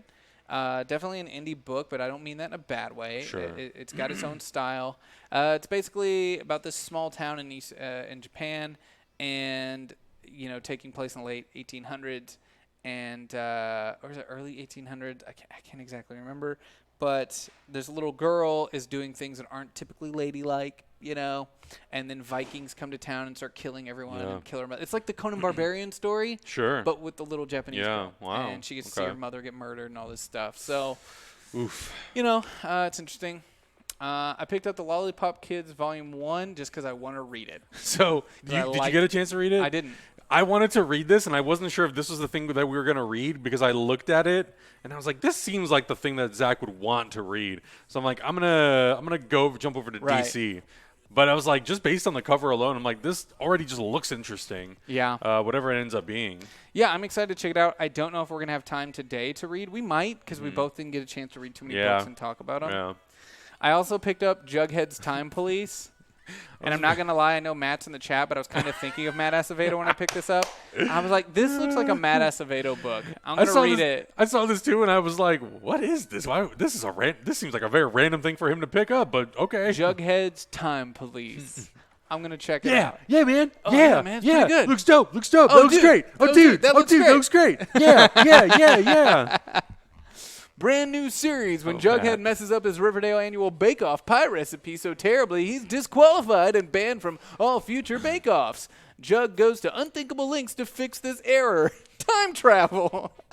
So is this just based on like Archie Comics or the show? Archie or? Comics does a lot of spin-offs. Gotcha. I mean, some of the best shit from Archie Comics is now a Netflix show, like Sabrina, the Teenage Witch. Like that was an Archie Comics spin-off. So interesting. Immortal Hulk number 19. Haven't got a chance to check it out yet. We read so little. I feel so bad. I know, me too. I feel like next week we need to do like a real deep dive on like, great, these are things that we didn't get to do last week. We're gonna talk about them today. Yeah, sorry about that. Ironheart number 7. I picked up Hulk Varines for Malika. I wanted to check this out because it looks volume. so sick. Malika wants to be able to read all the Hulk Varines. This is her favorite thing ever. My wife's weird. Hulk Varines. Really, that's the thing that connected with her the most. Don't say that too loud. She's going to come down here. You're going to hear about it. I think she knows I think she's weird, and I think she's comfortable with that position that we have. You're right. Hawkman number 13. I didn't get a chance to check it out. Gogor number 2. This is another book I might be down to check out if we don't have much time because I dig that cover. Yeah. I don't know anything about it. Neither did I. Yeah. Estajor said Time Police is pure insanity. Sick. Maybe we read Jughead Time Police today. Matt, how quickly can you get here? He's probably E3. Probably. No, he's not. He didn't get to go today. Oh, that's right. Poor guy. Glory Days, Volume 1. I'm excited to check this out. 3 young women lacking direction struggle with the challenges of life and relationships.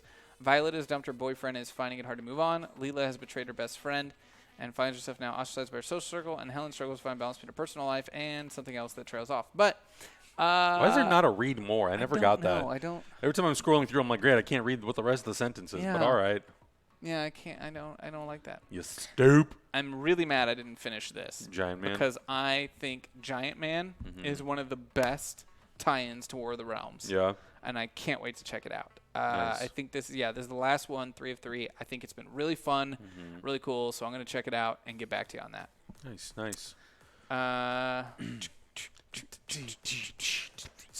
Oh, cool. I see Nerdy Black Kid in YouTube chat. And then Harper says, don't forget to like the stream and hit the notification bell to be notified with the next stream. Tabletop That's RPG right. Even more on Hyper Pickle. Oh, well, thank you for that, Harper. Really appreciate it. Appreciate Thank you that. for all that.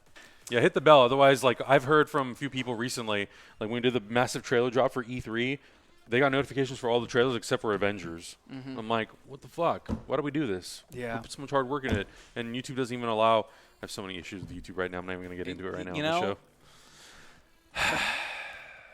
There's some shit. Yeah. Tell me about Event Leviathan. Event What is Leviathan. it? Set it up for me, baby. Bendis, baby. So there's a lot of dialogue. It's a Bendis That book. should not surprise anybody. Nope, it's a Bendis book. There is a lot of stuff happening. But so I did not get to read the Action Comics that sort of like precede this story. I think there's like 6 issues in Action Comics that sort of start sprinkling the seeds of what's happening. I don't want to give too much away because I feel like you just need to read it to really understand what it is. But to give you a little bit of background on Leviathan, Leviathan is an organization that kind of spun out from the League of Assassins, and it was run by Talia al Ghul. But in this version, in this like new event story, she's kind of been pushed out, and there's someone new leading Leviathan. We don't know who it is. Damian Wayne thinks it could be Jason Todd because he's got a lot of trust issues with Jason Todd.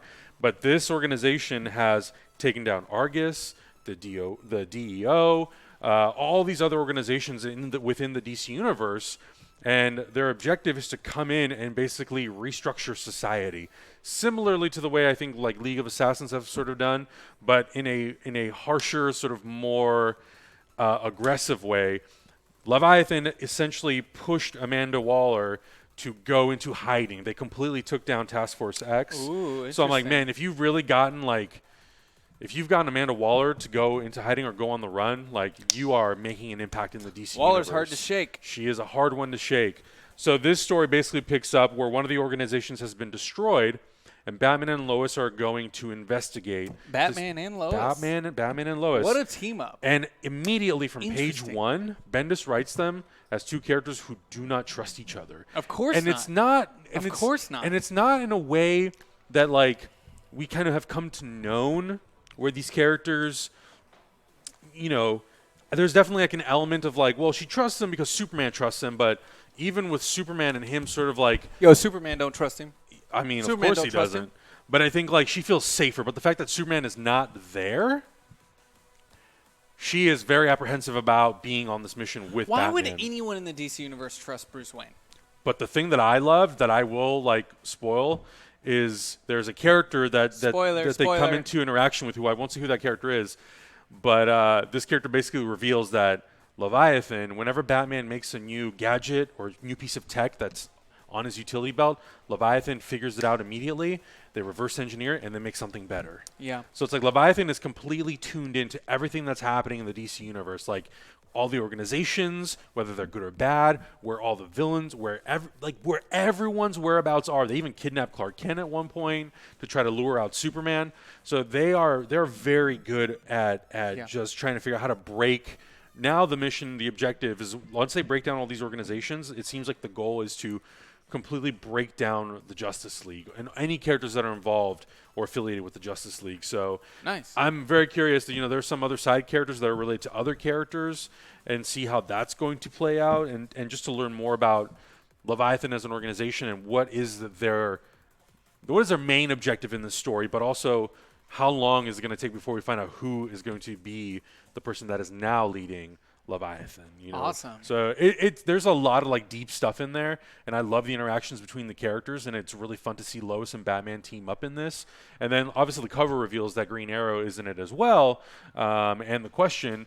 But I will let you discover how those characters are involved. It's mostly dialogue heavy because they're just planting the seeds. And the thing that I really did like about it, if you have not read any of the stuff that sort of like led up to this event, this book does an incredible job of giving you the meat and potatoes. Yeah. So you can read the first 4 or 5 pages and you can feel good about being just in this universe, just in this one story without feeling obligated to go back like, well, I haven't read everything leading up to it. If you want to read those Action Comics, I think it's like 4 or 5 issues that lead up into this, then great. If you don't, I feel like this #1 does a great job of just selling you on what it is. And yeah, I think it was you feel like it's a good #1. Yeah, I really felt good about it. You're not super caught up on everything, and it kind of threw you in. Yeah, and it just kind of threw me in. I was like, great, I feel good about this. I like this. That's great. I will say, Quasi, I see you in chat. Mm-hmm. I read both chats here. We have Facebook, YouTube, and Twitch open. Part of the reason I don't respond to Twitch as much is you all are talking to each other. Like one message posts almost every 5 minutes in YouTube, and the Twitch one never stops moving. Yeah. So when it works in naturally, I'll say something to you all, but I do see you. We are listening, but you all talk to each other, so I don't really need to talk to you as much. It's great. Yeah. So that's right. I think I'm going to check this one out. I don't check out too much I really DC. dug it a lot, yeah. I think I'm going to check this one out and give it a shot. I forgot to bring up in that Spider-Man the 90s one. Mm-hmm. This might piss off some people. I know love it this made show. me feel weird. I was like, I don't know about this. When you find out Peter Parker and Jessica Jones are fucking each other, and it's like in a really like coy way. You coming to my house tonight, or am I going to yours? Blah blah blah. And then at the end, they want you to feel for him whenever he's like trying to reunite with Mary Jane, and I'm just like, it's too soon, bro. It's too soon. Like, it's a weird thing. It's a weird thing. I didn't know how to respond to that because he's working with her. Yeah. He's calling her for information, but then there's that extra, like, you coming over to my place or am I going to yours? We're coming to investigate a situation. I don't know how I feel about that. Yeah. I don't know how I feel about that. Interesting. Friendly Neighborhood Spider-Man #7, Prey to the Prowler. I will check this one out. Get back to you on that one. Detective Comics #1005. I'm so intimidated to jump into something that's 1005. Does that make you a little scared? Hell yeah. Make you a little scared? I mean, come on. Yeah. I mean, I get it though. Like sometimes these comics, it's like a chunk of it is a story. A chunk of it, then there's like a next chunk. But it's like number 1005. I'm afraid to like read it, and then it's like, great. What part of what story am I in? Yeah. So. I'll check it out, though. Yeah, check it out, man. It's my God-given duty. Champions #6. I'll check it out. Yeah. So many of these. Man, this week. This week's rough. I feel so bad. I feel horrible. I'm glad we got to have Kurtis on to talk to him a little bit. Because that was awesome.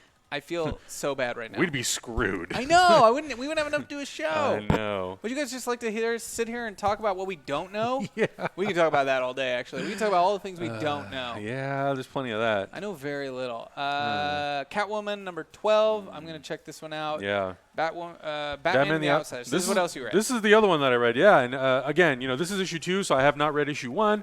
But basically, They are in the middle of defending this character, protecting this character from this woman being kidnapped. Batman is expecting Ra's al Ghul is probably going to be the one who's going to come after and try to kidnap this character. So he summons the Outsiders, which is they're not necessarily part of the Bat family. They're like an extension but they're another superhero team that I think it's Black Lightning, Signal, Cassandra Cain, and oh my God, she was in Suicide Squad. She's got the swords. Katana. Jesus Christ. You're my DC guy. I know. I blanked. Have you seen the latest episode of Hyper Heroes? You know how much I fucked up in that episode? Did you? Oh my God. I called John Watts' cop car clown car. Oh, man. My brain has not been functioning right man, the last we week. need to sleep more. I know. I also love anytime you mess up on something on YouTube, later you're like, fuck, I'm going to have to deal with like 100 comments about just that. We didn't have to because Augie handled that situation perfectly. Oh, okay. But they both were like, oh, yeah, it's the third movie of the John Watts cinematic universe. Great. It's a combination. The kids steal a clown car. It's perfect. I'm like, thank God. So they're trying to protect this character. So he sends the Outsiders to basically go and protect her. She's also partnered up with a new character whose name I cannot remember right now. Caliber, I think is his name, and not a character that I'm familiar with. But then they encounter an enemy, and Caliber and the Outsiders have to basically protect her, and then the ending happens, and I won't tell you exactly what it is, but it was pretty cool. It was great. It was cool to see Batman interacting with other characters, cool to see him interacting with Black Lightning, and you can definitely see, based just on the dialogue, that this organization that's trying to kidnap, Ra's al Ghul, is potentially interested in some of the other outsider characters. Nice. So, and I'm not too familiar with Signal either, so it's cool to have these new characters introduced and to sort of see like what their role can end up being in this universe. So I thought it was a cool, good issue too. I definitely want to go back and read issue 1 just so I have the full context as to like how did we get here. But I dug it. Yeah, it was good. Sweet, man. Sweet. Avengers No Road Home. This is written by Mark Waid, which means I'm going to read it. I'm going to read it. And Ewing and Zub. Those are 3 heavy hitters right there in the writing department. Same team that brought you Avengers No Surrender, which was honestly my favorite Avengers story of last year. Okay. So I'm excited to check this one out. It's 256 pages. I'm ready to jump in. I think that creative team, Al Ewing, Mark Waid, Jim Zub, they're all amazing writers and do great story plotting, and I'm excited to check it out. 256 pages of goodness. That's my shit, man. That's what I really get into. I mean, in a way, Saga's kind of ruined me for last week because I've been reading their full big one. And when I go back to last week of what I caught up on, it may only be. I've been reading I've been catching up on Saga. Yeah. As Guardians of the Galaxy number 10, did not get a chance to read it, but I kind of know what's going on in there, and I'm excited to check it out. I also have not read Amazing Spider-Man number 23 to find out what happened after Hunted, the epilogue of all that. Usually epilogues are whatever. Okay, so from last week, I did finish Die Volume 1. I fucking dug it. How many people in the chat room picked up Die after our show last week? How many pages did we read? We read 20-some-odd pages. No, whatever we read. Yeah, whatever we read, it was so damn good. I finished it, and it's great. Yeah. It's really good, man. It doesn't let up. It just expands upon that world some more. They have to make some really tough choices. Yeah, people picked it up in the Twitch chat especially. Nice. Yeah, we read like the first issue. It's really good. That's awesome. And somebody picked up the PDF for the RPG. That's awesome. Oh, cool. I loved it. I loved, like, whatever we got up to. I don't remember what it was. I dug it so much. Just haven't had a chance to go back and read it. I keep forgetting. I think I just need to bite the bullet and buy an iPad. Really? Well, because, like, I know that I always forget because you log into Comixology on my computer, and then I'm, like, doing a whole bunch of other, like, shit for Hyper Heroes or whatever. So I close the tab, and then I'm like, oh, yeah, it's on my desktop. Because I try to go on my phone. I'm like, oh, I don't have it. Yeah. Damn it, tech. You know. I wonder if one of our extra tablets we have here, we could just throw Comixology on it, and I could log in for you. Because we have some extra, like, Android tablets, so I might be able to do that. Pretty much, I think I caught up on everything from last week. I'm trying to think if there's anything in particular. I still don't know the answer to my question about that Luke Skywalker comic book. It's a one-shot, I think. When the hell does it take place, though? Oh, they told you. What? They said it was after... Oh, Empire, I know. Right? It's after Empire, but I'm like, it's right at the beginning of the story of Return of the Jedi. But where? I don't know. No answer man, yet. It's okay. It's canon. That's the thing, though. That's the thing. You shouldn't have to worry about it. It's canon. Dude, I think I caught up on everything from last week. I have nothing to really report on. I've been catching up on Saga, though, and it is so good. Yeah. I do appreciate reading Saga as the anthology books of like the just pages and pages and pages of content. That's my favorite way to consume Saga because it is such an epic tale and a family drama. I read the first half of that giant book and I was like, I already read this like 2 years ago. Oh God, like okay, well I'm caught up now, and I caught up to where I was, and I've been falling asleep reading that every night. I want to do something right now because I don't think that we have enough time to read something. Really quick, FX Master, I did not see your tweet. Retweet it to me or send it to me again or link it to me. I'll take a look. Please. I think we don't have time to read something this week, so let's do something else. In the chat room, YouTube, if there's anyone watching on Facebook, only one comment from my friend Steve has come in so far. Only one. It's all good. If anyone's watching on Facebook, YouTube, or Twitch, ask us questions. Okay. Let's answer some questions about comic books. I was a little scared of what you're going to ask. I thought about some other Have us do magic tricks. What? Have Adam. Oh, God. No. Ask us some questions about comic books. So whether it's you want advice on what comic book you want to pick up or a moment that we like or something like that, just ask us and we'll talk. Let's have a conversation. I think we need to get the YouTube crowd a little bit more involved in conversing. So let's get you all moving. Ask us some questions. I'm going to pick a question that was asked on last week's Hyper Heroes that I think is worth answering, which came from Patreon. So Undead Saints fan just asked, what is the most story-driven comic you have read in the past 5 years? That's a very strange question because they're all story-driven. Yeah. I mean, I've read a couple abstract art kind of books, but most of them are story-driven books.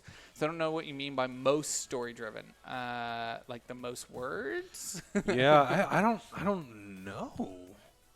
I don't know. Story-driven. I guess, like, if you're thinking about impact, maybe that's a question. I don't know how to answer that question. Yeah. Harper Edmonds in the YouTube chat, of course, asking the really hard questions. Marvel or DC?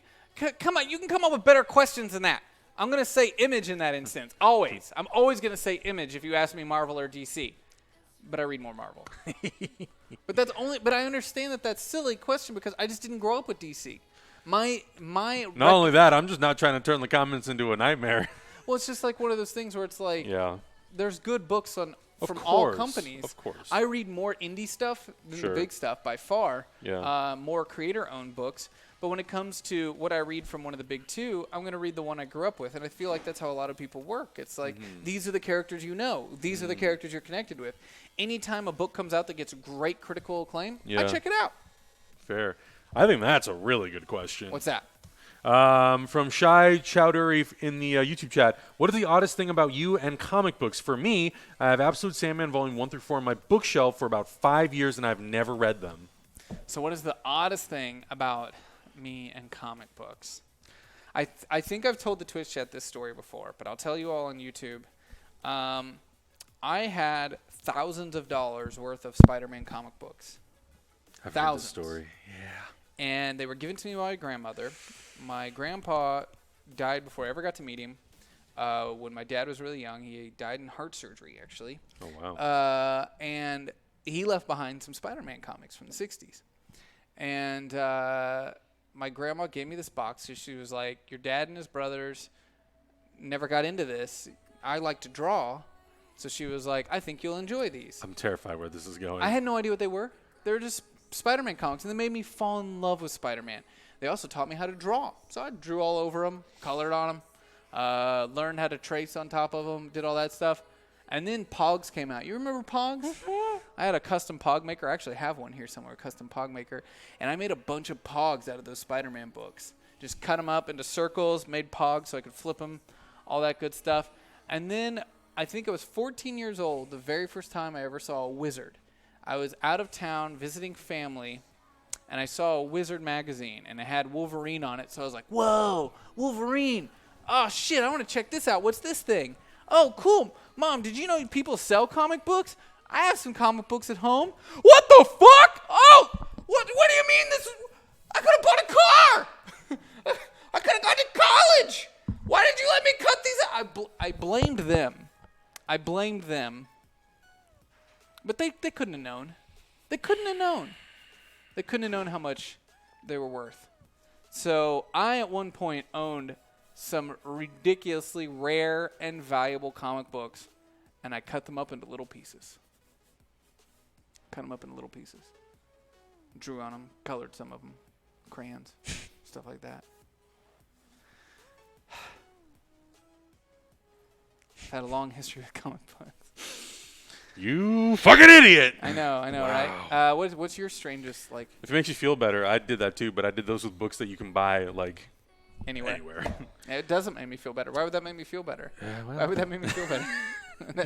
No, if it makes you feel better, I did that, but with non-valuable things. I kind of have a similar situation, though. So I worked at DC, so I used to get a lot of trades, and sometimes I would pick up single issues, but I have friends who obviously still work there. Yeah. I have 5 full books of comics.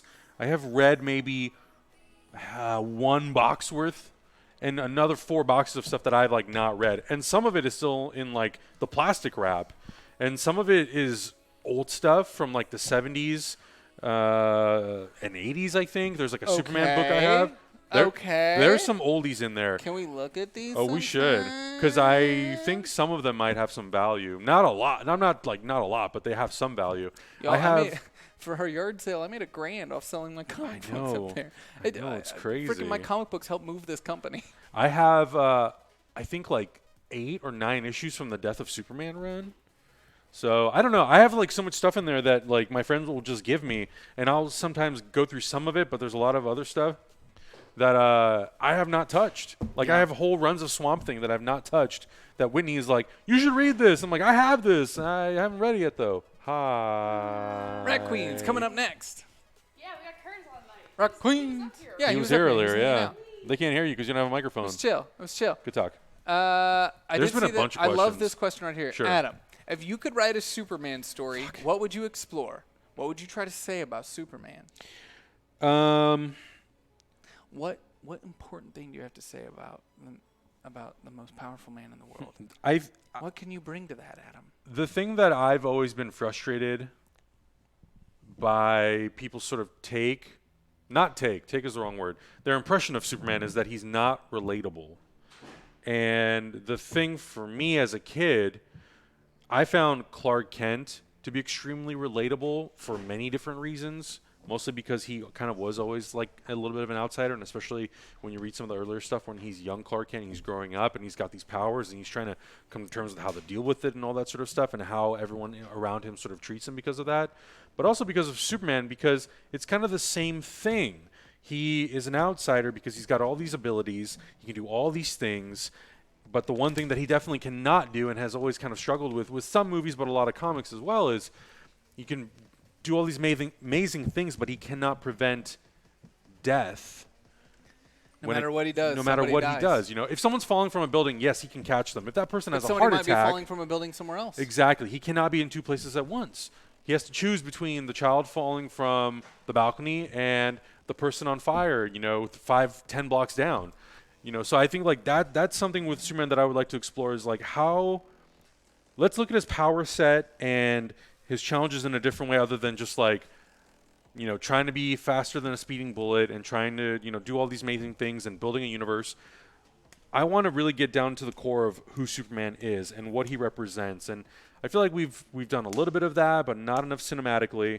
I love some of the moments that I know we've talked about so many times where a girl in the comic is contemplating suicide, and Superman, instead of stepping in and preventing that, just talks to her. Yeah, that issue in particular is really amazing. Yeah. Like I Wasn't like that J. Michael Straczynski? Yes, it is. Mwah. And that's the thing, is the humanity of Superman. Yeah. I feel like we've seen little bits and pieces of that in some of the movies. I thought Smallville, for a lot of what it did that really well. Getting the audience to understand who Clark Kent was outside of the powers, and how the powers are a blessing and a curse. And I feel like we've never had a chance to explore that cinematically. Yeah. Because the Clark Kent Smallville stuff is always sort of like, well, he got his powers and went to Smallville, or then went to Metropolis, became Superman, and now we're doing that thing. I would love to see something that like explores that cinematically. And maybe it's not possible in a movie. I don't know how that would work, but it'd be nice to just, instead of just seeing Clark Kent do one cool thing as a teenager where he saves a bunch of people, it'd be cool to see him sort of struggling with coming to terms of who he is as now finding out that he's an alien, and what those repercussions are going into in his adult life. So we haven't really had too much of that. So I would want to focus more on that, but I get it, for movies it's like if Superman doesn't punch something, no one's interested. But I gotta blow up buildings. I know. It's like drop I want those buildings. I know, but I want to explore. Like, I want an audience to walk out of a Superman movie and go like, "Oh, wow!" Even if they don't necessarily relate, I want them to walk out of the movie saying, "I understand him," which I think to me is more important. Like, there's so many characters that we watch in these movies that I don't really relate to, but I understand who they are. I understand their objectives. I understand the arc or the journey that they're on, and I appreciate it. So like, I don't necessarily need to be like, "Oh, I feel I can relate to this character so incredibly well because of these 10 things." It's like, I completely understand the character.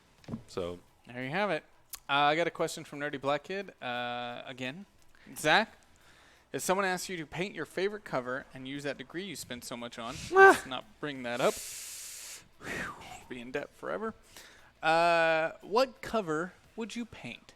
I would love to do a cover for Ed Brubaker. One of his criminal books, or even Satellite Sam. I don't know if that one's still coming out. Mm-hmm. No, that's Matt Fraction. Don't quote me on what I just said. Too late. Brubaker, though. Ed Brubaker, one of his criminal books, if I could do like a guest cover on like Fatale or Criminal, Fatale especially. Mm. If I could go back in time and do a cover for Fatale, it'd be fucking rad. Nice. That's my answer. Good let's get answer. some more questions in there. Good answer. Ooh. Okay, yeah. What non-comic book property, a sci-fi series, movie franchise? Shit! Scroll up, Adam. Scroll up. Oh, wait. Oh. I got it. Oh, is it this? No, I got it. Oh. What non-comic book property, sci-fi series, movie franchise, indie film would you want to see made into a comic book? The Fifth Element. That's already happened. A comic book? I'm pretty sure. It was a series of comics? Not just like a one-off? If I could spell fifth, that would help. The Filth Element? Was that a comic book? I thought... But that wasn't based on a comic. It was just based on an idea. No, they're saying what do you want to be made into a comic book? Okay. I could have swore somebody had already done the Fifth Element. Maybe they haven't. That's what I would like to see. I just assumed somebody had done that. And I don't necessarily want to see like Corbin Dallas. I don't know if I need to see the further adventures of Corbin Dallas. I would love it to be told from the perspective of the Fifth Element. And how many times she's been again and again repurposed in history to fight evil and the elements and all that sort of stuff and all the different priests. Because we have Vito Cornelius in the movie, but I'd like to see like some other priests. Is there a comic, or is it just an adaptation of the movie? Maybe.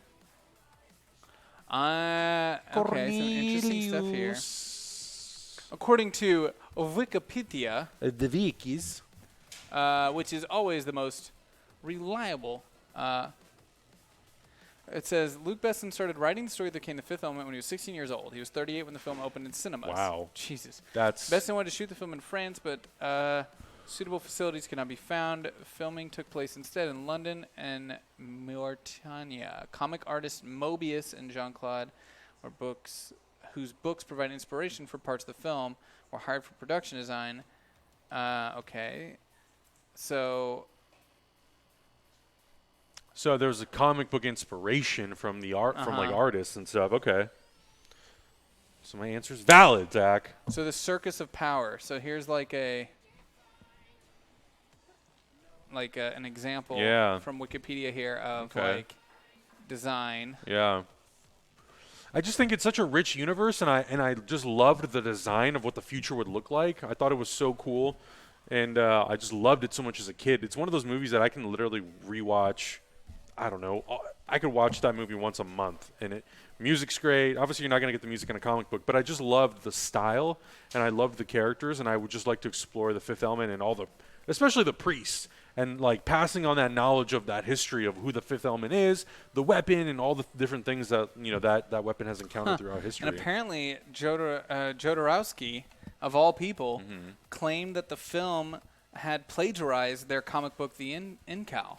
Oh, interesting. And they sued for 13.1 million euros for unfair competition. Wow. 9 million euros. The case was dismissed in 2004 on the grounds that only tiny fragments of the comic had been used. Okay. And also because Gerard had been hired by Besson to work on the film before the allegations were made. Interesting. I did not know that. That's really interesting. Huh. Oh. There you go. Check out Valerian. Not the movie. We remember? Oh, I remember how fucking bored I was watching that movie. 10 minutes into the movie, Matt went to go take a poop. He came back 45 minutes later, and he was like, did I miss anything? I was like, absolutely not. Absolutely not. Yeah. We all, not a single person there enjoyed that movie. The In-Call. Yeah, The In-Call. Okay. It's effing nuts. Cool. I haven't read The In-Call. I'm going to have to check it out. All right, now I'm interested. Y'all got me. You done got me good, kids. If I'm thinking about things I want to see turned into a comic book, and what could when I think about comic books, I think about what can they add, what can they bring to it in a unique way that makes it really, really different. Wow,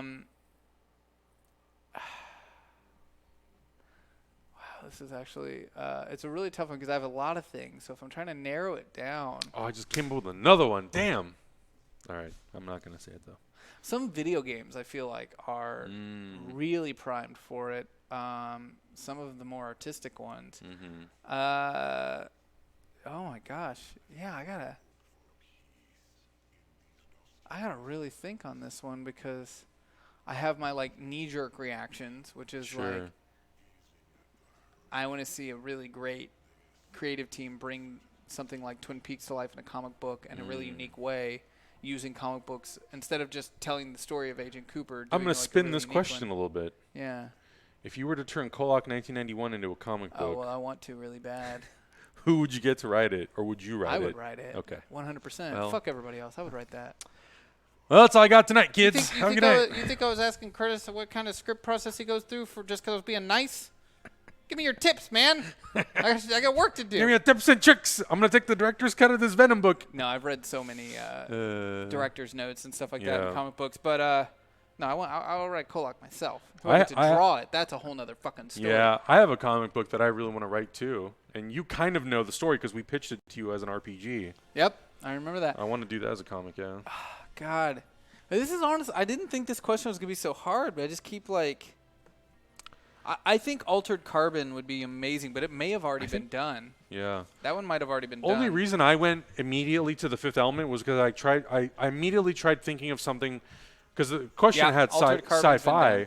So I started thinking of something like, well, what's a sci-fi movie that like has not been utilized in every single medium hasn't been done yet. So. You know what you would love, but you wouldn't expect? The James Bond comic books. Wait, they made James Bond comics? Yeah, dude. Who? They're good. The new ones are good. I had no clue that there were comic books. Dude, James Bond Volume 1. I thought that they were just like no, just one-offs. Warren fucking Ellis is writing them. One of the most prolific comic book writers, Warren Ellis. Oh, Dynamite. Is doing a James Bond book. And it's freaking great. You would love it. It's really good. Okay, let me add it to my list. Yeah. That's cool. Holy shit, I did not know that. You learn something new every day, kids. Trying to think of other properties, though. I mean, the thing is, especially with the IDWs out there, any like cool sci-fi property, they've probably done an adaptation. Honestly, like they've almost all been done. What I like to think about is what could be done well and add to the world that only comics can. Sure. James Bond. Okay. Yeah, dude. I guess I'm the only one who's behind on that. Yeah, there's probably Galaxy Quest. I'm pretty sure there's already a Galaxy Quest. If Hector Navarro was on the show, he would probably pitch you an entire 52-issue run. Galaxy Quest, the comic book. There it is. Nope. Already happened. There you go. Like I told you. And you know what? What do you bet? Let's see who published this, because I feel like that's something IDW would do. It's IDW. Yep, that's it. I was right. John Wick. I think actually hasn't. There's a John Wick comic. Yeah. But the thing is, I feel like all of these do it wrong. They're just trying to ride the coattails and capitalize. And I don't want to just say that because some great writers, like Warren Ellis doing fucking 007, there's some great shit out there. That'd be interesting. Barry the comic. Honestly, Barry would be great as a comic book. It could add some really unique spins and character moments. Paneling, I think, would be really strong and unique in there. And there's just enough surrealness. Mm-hmm. Breaking Bad, I think, is one that could be done really well. Yeah. But like I said, there's been lots of comics that tried to mimic Breaking Bad. Fargo, the comic novel. Yes. Fargo would be fucking amazing, too. That'd be so good. God, has there not been a Fargo? Because I feel like Fargo's primed. Unrelated, but this I just remembered. We didn't talk about it last week. The Django Zorro crossover. Have you read that at all? No. So there's a comic book that's a sequel to Django Unchained the movie, but Zorro is in it. That makes so much sense. And they're developing IDW it. Put that out? I think it is. They're making it into a movie. No joke. We're working with IDW next Tuesday. We have a shoot with them. You'll learn about it soon. They're making a movie. Yeah. Tarantino's developing into a movie. What? Wait, what? I know. Hold on. I thought Tarantino was done. I think it was done. What's this shit about him doing Star Trek and doing other shit? He's not actually going to direct it, but they brought on a writer to write the script for the movie. And I'm like, yo, if y'all get Jamie Foxx and Antonio Banderas, that would make my day. You're welcome. As far as who would draw Koloch, that's a tough fucking question. That's tough. Koloch's very dark. I think we need a lot of ink, a lot of dark. I like the artwork in that Die comic book. Yeah, it was good. It was great. It was really good. But I don't know if that's like the style you're trying to go for. It's so hard because I just get attached and excited about books that I've just read this week, and like Trad Moore's on my mind. So I'm like, oh, Trad Moore. That's what I was gonna go to. It'd be awesome, but honestly, there's better options there. Honestly, Sam Keith. Sam Keith. Show me. Show me. Shape of Water, the comic. Yo, when are we going to get the Fast and the Furious comic book? Is there one for that? That wouldn't surprise me. Dude, did I spell his name wrong? Trad? I'm an idiot. No, Sam Keith. Oh, Sam Keith. Or is his name actually Sam Keith? Am I being super dyslexic right now? Am I being super dyslexic? Nope. Yeah. He did the Max. Oh, okay. That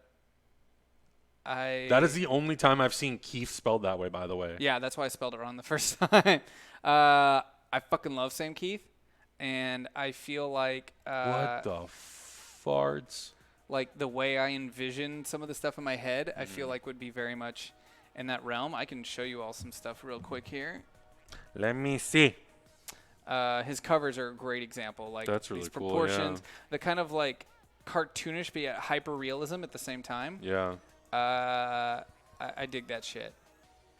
Yeah, like that right there is fuck yeah. I wonder if they have the I love how much he uses like black too, like dark and things coming out of black and everything's exaggerated. The Max cartoon that came out on MTV years ago is such a direct like translation of the comic book. It's amazing. Really? It's one of the most underrated, I feel like, comic book cartoons. I definitely never even heard of this. What? You never seen the Max cartoon? Nope. Oh, dude! Oh man, this is great. We get to watch something. There are no good resolutions of it. None. I mean, considering, I wouldn't expect it. It used to be on the same block of cartoons that Young Flux was on. Oh. And it was like that block of cartoons. Liquid Television, yeah. Wow. Okay. I think, oh, God, man. But like this shit, too, where it's just like watercolor pages and stuff. This is my jam. I'm super into this shit. I wonder if I can find you, if they have it on here. Spy versus Spy.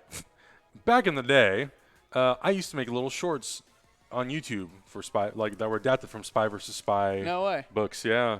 I didn't do it for very long. It was when I first moved to LA. I was going down to San Diego every weekend, and my friends and I were trying to make stuff. And I think we only ended up filming 5 episodes, and I think we released 2 or 3. So I'm trying to see if they happen to have it on here. One of my favorite books growing up was when Sam Keith did his What If with Ghost Rider. I don't think they have it on here. I've got it at home, and it's crazy. So good. It's like one of the oldest books I have. It was a great like Wolverine Ghost Rider team up thing. The fuck? The West Wing comic. Boring. Independence Day, the comic, which is already a comic, I think. Yep. Shit. What's a really good sci-fi movie that's come out in the last, 2 years? 3. Let's go 5 years.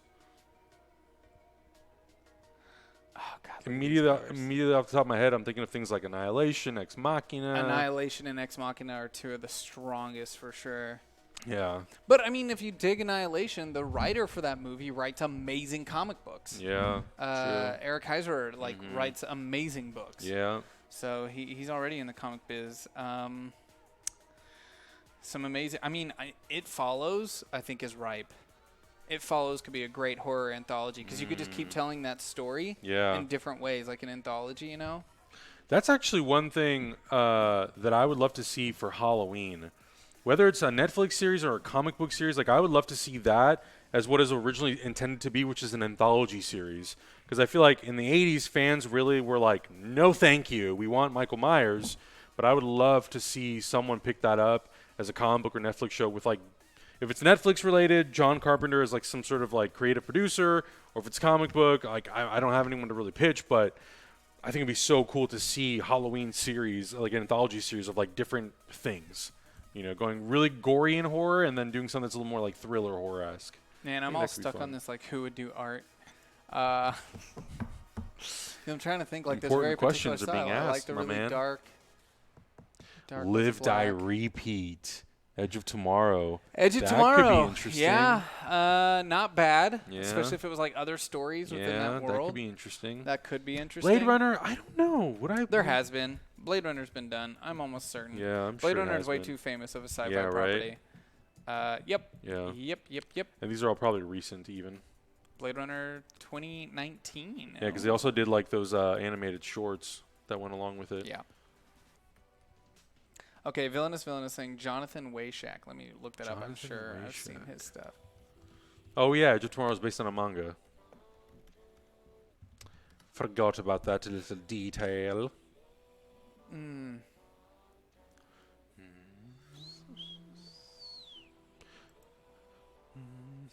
haven't seen any of Jonathan's stuff, so...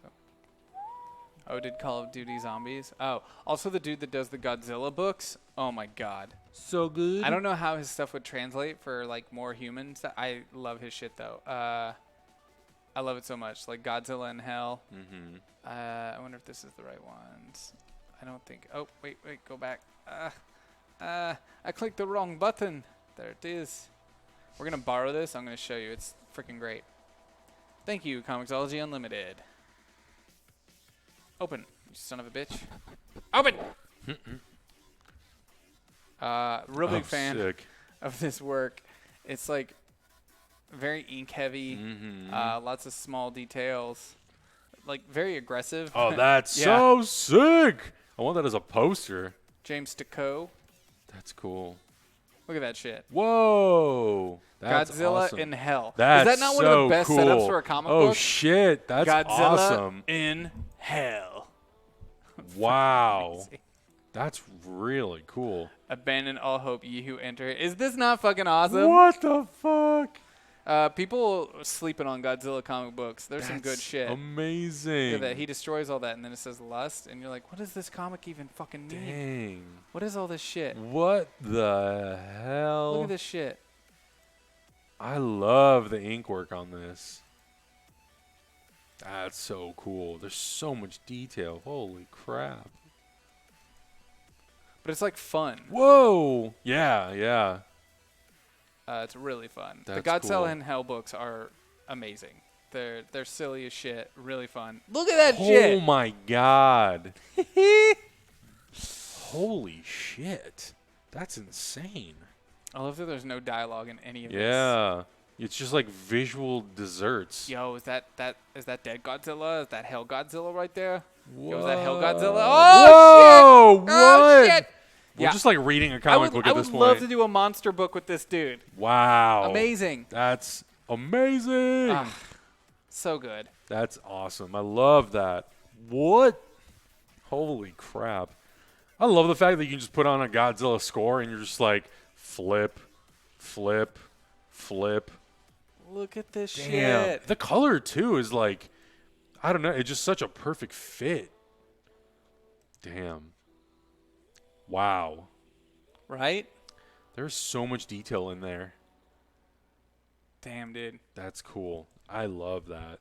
Look at that shit. That is amazing. What? Damn. Yo, they need to get these people to make some of the Godzilla movie posters. Right? Jeez. Comics been killing it. That's the thing that sometimes I get frustrated with. You know, it's like I saw the posters for Spider-Man Far From Home, and I'm like, man, these posters suck. Yeah. I got so many good artists who draw your comics. Why the hell are we using these bad Photoshop works? I'm Look sorry, at that they shit. suck. That's a poster Can you right imagine there. if that Just come on. Take the fucking text box off here. Boom, there's your Godzilla King of the Monsters poster. Right there. Actually, you know what? I will say that I have seen some like artist renditions of Godzilla King of the Monster posters, and they're pretty damn cool. Yeah.